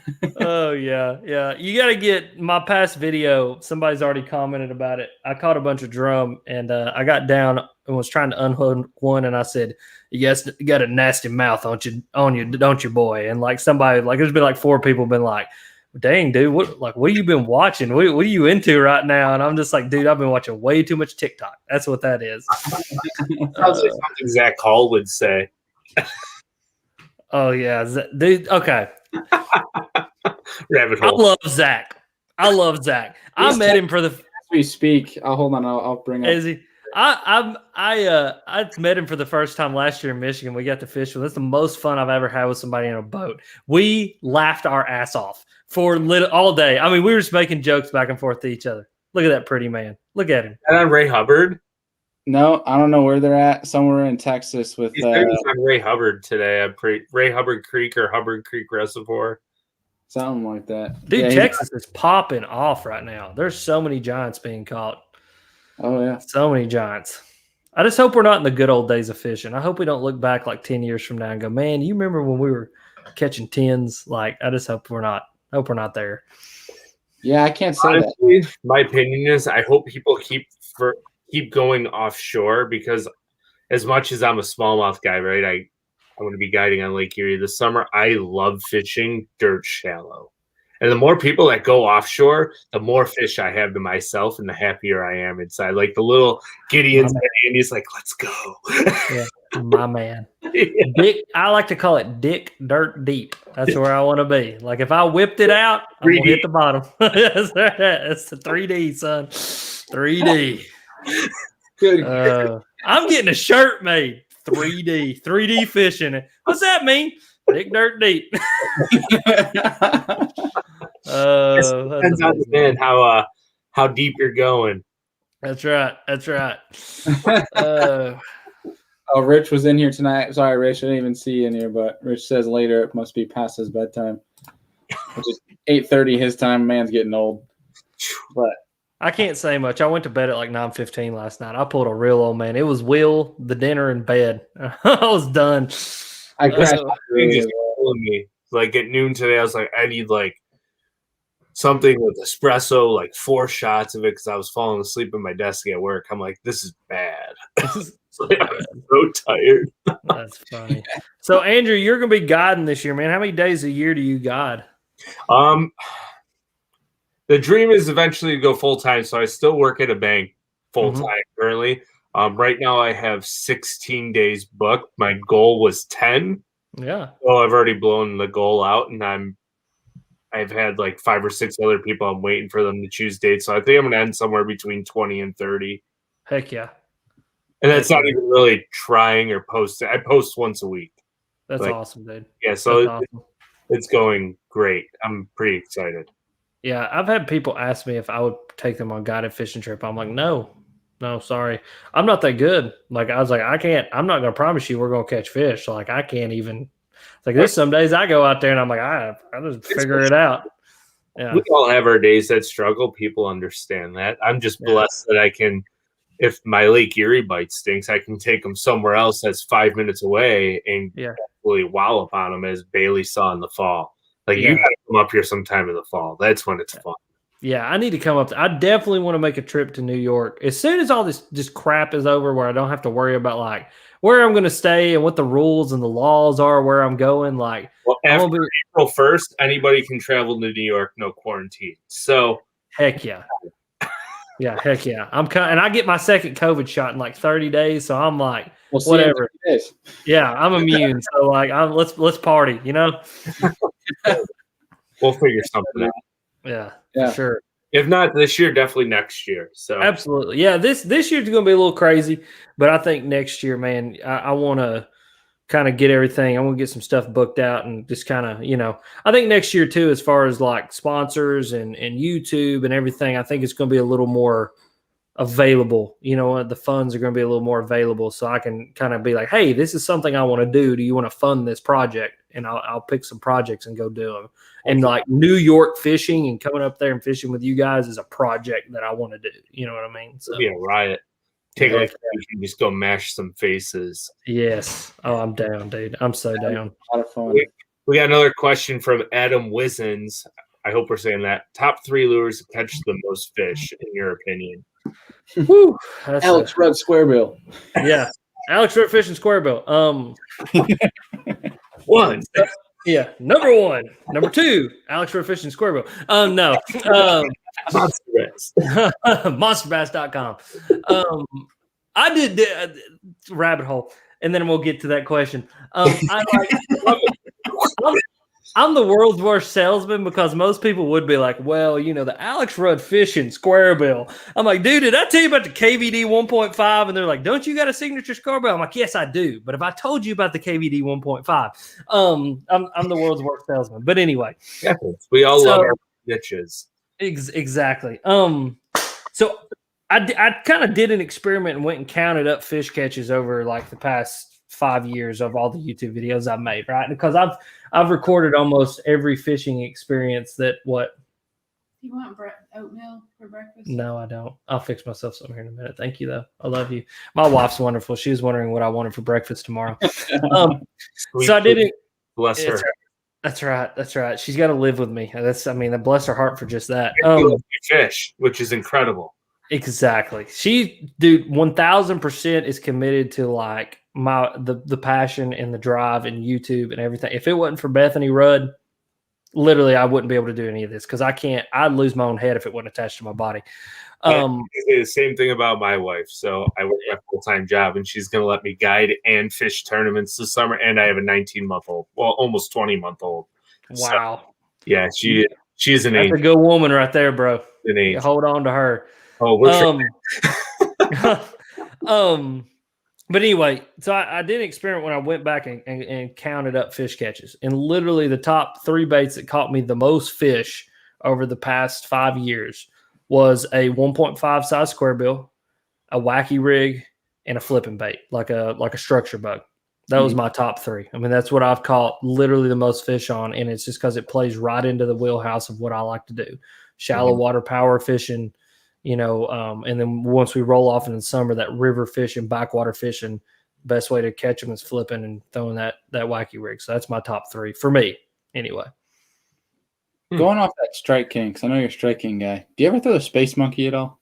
I love the Space Monkey. Space Monkey, I'm going to say this, and I made a video because of how hyper-specific and weird this one bait was, and it still fascinates me. Beast Coast makes a swim jig called the Gorilla Swim Jig. And if Derek called me right now and said, we're dropping you and we're never giving you another bait or paying you a cent, I'd be like, I'm still buying the Gorilla Swim Jig. Because a Gorilla Swim Jig and Cajun Crush with a June bug Space Monkey, it doesn't matter if it's gin clear or dirt mud water, bass eat that thing. And I don't know if it's the color or if it's the trailer or what it is, but that Space Monkey, man, where the cracker. Say go what ahead? Gotta look like a big bluegill or a shell cracker, like that in purples and blue. Yes, and that's what I'm thinking. I think it's enough that it's like wild and stands out, but all at the same time, it still looks like something they want to eat, right? Like bright spawning gill color. Exactly. But the thing about that Space Monkey is, whereas like a rage tail crawl or a like a structure bug, they flap like this, right? Mm-hmm. The Space Monkey oscillates. Mm-hmm. And so it has a completely different action than any other rage tail plastic, and it really, really slows down whatever you're throwing it on. And so like on a 3/8 ounce jig, dude, that thing falls literally, so slow, just hangs in front of their face while you've got that blah, blah, blah, blah, blah, blah, blah. So like really, really hot water, flipping that thing and treating a swim jig like a flipping jig, dude. Can we reverse real fast? Wah, wah, wah, wah, wah, wah, wah, wah. Yeah. Sound effects are amazing, son. Amazing. Like, You want to know what's funny? Is in my brain. I got my mind, and I was like picturing a dock and the space monkey falling slowly in the little bubble trail, and just a wagga wagga.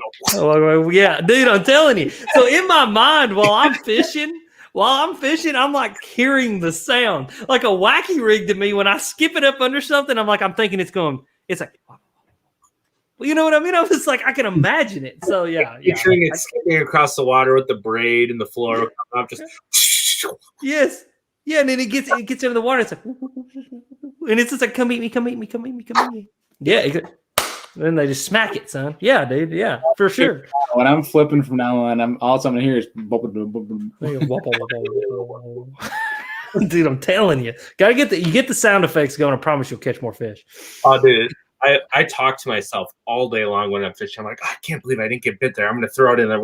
Oh, there he is. Like, yeah. I see myself all the time. I sing Christmas songs. So, like, I'm fishing when I start singing a Christmas song. My dad's like, so what Christmas song are we on today? And I'm like, I don't know. 5 minutes later, I'm like, it's cold outside. And he's like, okay, yep, there it is. Santa Claus is coming to town. That was my one the other day. I mean, I was literally standing on the front of the boat listening to a podcast. I'm like, Santa Claus is coming to town. There's one. It's just like, yeah. So I'm a squirrel on crack, boys. There's a lot going on in this old head of mine. There's just a lot. This is a good comment. Retro wavy sound effects. Yes, we'll get a whole hydro wave with just my sound effects. Wobble, wobble, wobble, wobble, wobble. What sound effect you playing there, Bob? That's the wah wah by RUDD. Okay. What does a whopper plopper sound like then? A whopper plopper? Oh yeah. Every time, dude. Every time, and you got to get it at that frequency. So, like, if you don't have it, if you're not reeling it fast enough, it's like a blop, blop, blop. It's not right. You're reeling it too fast, and it's like a machine gun. It's like, grrr. You got to get the dugga. And when it's doing that, dude, that's when you're going to get slammed. Incredible. I don't know what happened to Bailey. I don't either. We just lost him. We lost a man. He's gone. He's just come back in. But another fun one, too, is like, this is something I'll do with a buzzbait every once in a while. Like tuning a buzzbait, driving down the road, I'll just stick my hand out the window. Yes. Yeah. You're like my Bethany. One day I had the buzzbait. She's like, "What are you doing?" I was like, "Wait, it'll start squeaking." And so I'm driving, and like she goes, "I think it's squeaking." I was like, "It's getting there." And then by the end of the drive, it's going wee wee wee wee wee. And I'm like, "See, that's what you want. The squeak is king. If it squeaks, you gonna catch them." Yeah, it's so funny. It is, dude. I knew there was going to be a really good buzzbait on this one lake I was fishing. And driving there, I literally stuck the buzzbait out the window for like 70 miles. And by the time I got there, it had that real deep squeak to it. And I was like, yeah, I'm going to jam them on this new bait today. It's already built. Yeah. It was like, almost smacked their face. 3 o'clock in the morning, I'm driving down the road with my hand out the window with the buzzbait. Get pulled over, sir. What exactly are you doing? I'm trying to tune this buzzbait, officer. Leave me alone. Why are you driving so fast? I kind of got to poop too, so like leave me be. All right. Did y'all just witness what happened? Yeah. What happened? What did you hear the noise? No. So my monitors just completely froze up and it started just saying brrr, and just wouldn't stop. It was frozen. I couldn't do anything on my computer. So I have restarting right now. And we're gonna. What kind of dirty videos you've been watching that you've got a bunch of viruses on there? I can promise. We all know. It's OnlyFans account. What? Yeah, it's OnlyFans account. Yeah, that's what happens. You post that butthole picture one time, dude, and you're stalled up forever. Okay. Dude, I'm part something. I don't know if I'm part fish, but I'm part something. I'm part crazy. Is what it is. Line from his ear to his jawbone. Yep. Yeah, I get underwater and just hear it coming. You know what I mean? Oh, that's funny. I log back in here, but yeah, good grief. That's funny. Me. We definitely need to start like a Rudro wavy sound effects app and just have all fish sounds input in podcasts. It would go viral. Oh, dude, I'm down. Or like a bass, just like post in and make a sound effect when something happens. That's good. Yes. You need to pull the scream from the 10-pounder, which sounded like Hank Hill. I went back and watched it, dude, and I got the full-blown Hank. I was like, oh! It's like, dude, it was the greatest thing ever. So, like, I was like, Bobby, I turned around and like Caleb holds up this 10-pounder, and I swear to God, I go, oh, like I don't even know. Like it was just like a sound from down deep. You know what I mean? Like scared the piss out of me. Like, yes, it was like down deep. Yes, and I was like, oh, it's a 10-pounder, and I was like, I don't even know. And then I get home and show Bethany the footage, and this is funny. This is kind of like personal life stuff, but it's pretty funny. So every now and again, I have these knot terrors, okay, and I scream out in my sleep. I scare the piss out of Bethany, and I did it. And Bethany goes, "That sounds just like that sound you make when you have your knot terrors." And I was like, "It's because it scared the hell out of me." Like I was like, I turned around and saw that 10-pounder, and I was just like, oh, you know. So, you can almost go as far as like a step brothers while they're dreaming. Mom watching like, what the hell do you guys dream about? The clown has no penis. Yeah, the clown has no penis. Oh, what do you guys dream about? Yeah. Dude, Step Brothers. I've watched that movie 10,000 times, and it's funny every single time. It never gets old. No, it never gets old. It was made in what, like 2006, and still like the funniest movie of all time. Exactly. Hey, you know what helps me with my shoulders hurting? Bubble. Oh, God. Oh, boys, I swear. This is what happened. I'm telling you, hour and 45 minutes into this is what happens when you bring me on a podcast. There ain't no telling. Pretty sure my wife heard me making stepbrother quotes, and she might be quoting it down there now. It's her favorite movie of like all time. So that's amazing. You ever caught a bonita? What's a bonita? It's a fish. Is it a big fish? Yes, it's big. It's a but I forgot what he says. It's like a sport fish or like a trophy or something. Yeah, trophy sport fish. Of course it's big. Or some stupid crap like that. Oh God, that's amazing. Yep. Well, dude, Andy, do you have anything left for Alex before we let him go? It was a pleasure meeting you for the first time. I think this is like your 4th or 5th podcast you've been on. So thank you for waiting this long to have a chat with me. Absolutely, dude. It's good to meet you, finally. Maybe one day we'll finally meet in person. It's always funny because me and Bailey talked about it when he came down here. I didn't realize that we had never met in person. But like I felt like I knew him because I talked to him so much that he was like, hey, it's good to finally meet you in person. I was like, oh yeah, this is the first time we've ever met in person. What a weird world we live in. Yeah. Well, technology first, right? We're so connected now that it's like in-person meeting is so far off in the distance that it's crazy. It is, dude. And Rudd, still haven't picked a question for coffee. Okay, let me pick a question real quick. I'm the world's worst at this. I am literally not going to pick my favorite question. I'm just going to scroll, and whatever I stop on, I'm closing my eyes. And oh boy! Backlash Pro. I like this dude. Oh, perfect. Backlash is here every single show, and I don't think he's actually won anything. Well, they're Backlash Pro. The question that I landed on is Kentucky Lake is coming. It's when we were talking about Kentucky Lake. Yeah. So is a question he did about Kentucky Lake. So I'm gonna pick Backlash Pro. There you go. He also has the famous quote, "When it's dead, throw the Ned." I'm putting it on a T-shirt. I'm telling you, when it's dead, throw the Ned. I think this is a question, right? That was the question that I landed on. There you go. Perfect. Awesome sauce. Well, Backlash Pro, if you're still on here, one, we appreciate that you're still here an hour and 45 minutes in. And two, send us your contact information, and we'll get that bag of coffee sent out to you. But, dude, as always, it's always a pleasure when we get to have you on, dude. And hopefully we'll have you on again soon. And we'll be in touch, buddy. Yeah. Anytime. Pleasure again. You have a good night. See y'all. Take care. Bye. Always fun when the beard joins the stream. Yeah, I got to step up my game, I think. I'm probably going to chop us off this week, to be completely honest. It's going to be cold on Sunday without a beard. That's fine. The problem is like it doesn't connect very much. I don't get hair right here, so it just looks beard oil. Like a half beard, half neared thing. Yeah, it's just weird, dude. Beard oil. Yeah, the lady's not a fan of the stash either because it's more of a dirt stash than it is anything else. So just leave the stash. I'm not sure she'd appreciate that very much. But dude, there's some ending notes here that I want to touch on with the folks while we still have a decent number of people in here. Guys, for those that frequent our show, thank you. First of all, thank you so much. We appreciate your support, we really do. And obviously, a lot of these shows we do are not only for us to learn, us to talk fishing, but for we do it for you guys. So it's our driving force. We do appreciate it. We'd still be doing this if we had 1 listener or 0 listeners, but at the same point in time, when you guys enjoy what we do, it gives us an added sense of pride, and it really it's awesome. But obviously, Andrew and I do not want to. So I'm getting mustache hair in my mouth. Welcome to my life, bud. Like, this thing is when it like drips down to like underneath, and I can taste. Oh, it's bad. Oh man! But getting back to my point,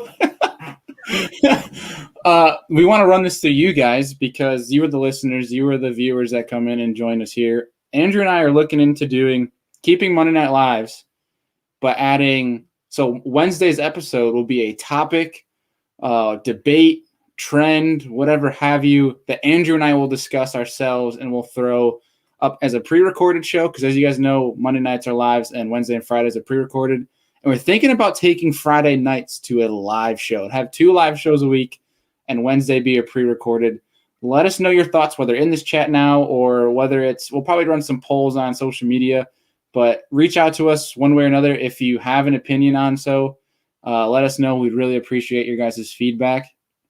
And speaking of feedback real quick, we've never really plugged this that much, but if you guys listen to us on Apple Podcast, we would super, super appreciate if you guys leave a rating, a review, because like I said, it helps us get more notice from the app. It helps with it's a whole algorithm thing, but it really helps us go higher, more viewers, reach more people. And obviously, with that comes more heightened variables, which helps us put on a better show for you guys. So, leave reviews and keep listening because I'm sure there's more prizes coming down the road too. We got some stuff in the works that we'll be announcing very soon for you guys. We promise, but we want to get it 100% on paper. We have some stuff to announce, but you guys will be the first to know when we are able to announce. And it's going to be pretty cool for you guys. We're going to add some stuff to the giveaway lineup. But tomorrow is kind of sparks this whole new trend that Andy and I have been talking about of adding fishing videos on Tuesday and Thursday. Tomorrow is the first video of my trip down to Tennessee. I know John Welsh is asking how we did in Texas. My buddy Destin did very good. I sucked. I caught 3 fish in 4 days. I'll be completely blunt. I sucked. There's no way around it. He caught like probably 10 to 15 fish, probably more than that. Yeah, I sucked in Texas. I did. Tennessee was a lot of fun though. I figured them out pretty good on Chick. Yeah, you had a couple of really good guides. On what? You had a couple good guides on Tennessee. Yeah, Caleb and Rudd. My best days were by myself. All right, give me credit. And he didn't send me anywhere. Okay, come on now. Get on you. But I did have a good guide one of the days with Caleb. That was a fun day. But tomorrow is going to be a travel vlog down to Tennessee, something that Andy and I are kind of messing around with. Let us, obviously, if you go watch it, let us know what you guys think. It was my first try at a travel vlog, so I'm sure it's going to be kind of rough. But let us know what you guys think. And obviously, every Tuesday, Thursday from now on, we're really going to try to start pumping out some on-the-water videos, fishing videos for you guys. So Monday, Wednesday, Fridays will always stay podcasts, and then Tuesday, Thursdays will be those fishing videos, fishing content. And Andy and I are fishing a trail together this year, and we're going to try to film those tournaments as well. Let's see, what other notes do I have tonight? Episode 200 tonight, as I'll put the banner back up. Tonight is 194, episode 200. Andy and I are really thinking about doing a guest show where reach out to us prior. We can start it now. If you want to come on the show with us for 5 minutes, 10 minutes, whatever. I don't even care if it's possible in StreamYard to do 200 people. If you guys want to come on and join us, shoot us a message, shoot me an email. I believe my email's down in the description. If not, it's on the social media. If you want to come on the show, reach out to us. We'd love to have you on. We can chat. We can talk about the year in reviews or since the beginning. Talk about whatever. I think episode 200 is going to be another kind of like a party podcast. How we did with episode 100, Andrew. But that's going to be a fun time. Let us know if you want to be a part of it. We'd love to have you. And then I guess my last thing I have here on the notes for tonight, Andrew, is come June, I have the national championship for bass, for the kayak bass national championship. That one's a big one because I think the coolest part is it's in conjunction with the Bassmaster Classic. top 10 are on the classic stage during weigh-in on day one. I believe I read the majority, I think it's like 250 plus guys show up. It's 270 are qualified, but if 250 plus enter, it's $50K for first. Sure. So it's big time. It's big time. It's down in Texas on Possum Kingdom.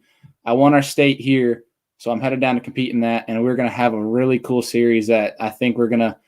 I'm gonna try to produce I'm taking it to a whole nother level for that series. It's gonna be pretty cool. So be on the lookout for that. It's gonna be pretty sweet. Yeah, Ryan Dull. See, Ryan Dull was keeping up on me. I blasted him on the yak. I had over a 20-pound bag that day. I think I had like three 20-plus pound bags while down check. Now, I didn't run into a giant. Biggest fish over the week was like a 5.5. So it is what it is. Better than I've done this year so far. till this weekend. We're going to change that. But yes, Mr. Gambit 2000, we appreciate that. Hit the like button. If you guys are on Facebook, we really appreciate you guys always coming in. And if you guys do kind of frequent the show, whether on YouTube or Facebook, we always appreciate a thumbs up, sharing the show, subscribing if you're not already, share the podcast with somebody so that we can try to teach them a little bit more about fishing, help them learn, and obviously hope to give you guys some high quality content. But that about does it for my notes tonight. What you want to see, because we will do what we can to make it happen. We're here to be open books. Yes, 100%. Let us know suggestions. But like I said, that wraps up for me. But do you have anything left for the folks, Andrew, that you want to let the people know? No, that's my biggest thing is hit us up. Let us know what you want to see. We'll do our best to make it happen. And also, if you're looking to go on a guided fishing trip, I'm going to plug myself here. My dates are going very fast. So make sure you hit me up. It's full fishing guide service, or even the Instagram Serious Angler page. You can hit me up there and respond, and we can get you in. I'm pretty much booked up April and June, but I do have a few days left in May, and then July and August on. So let me know. Heck yeah. You heard it there, folks. If you're going to be out this way, let us know, and we'll give you the I believe, and correct me if I'm wrong, Andrew, that you're knocking the price down a little bit for those who come through the podcast. Of course. Yeah. Well, folks, come through and obviously book a trip with Andrew. He's going to get you on some old bigs. I can promise you that. We'll try. Yeah. No promises. It's fishing, but you're going to know that I'm going to try my butt off to get you on some fish. So. Heck yeah. As always, folks, I think that does it for tonight. We appreciate everybody tuning in, and we'll see you guys on Wednesday.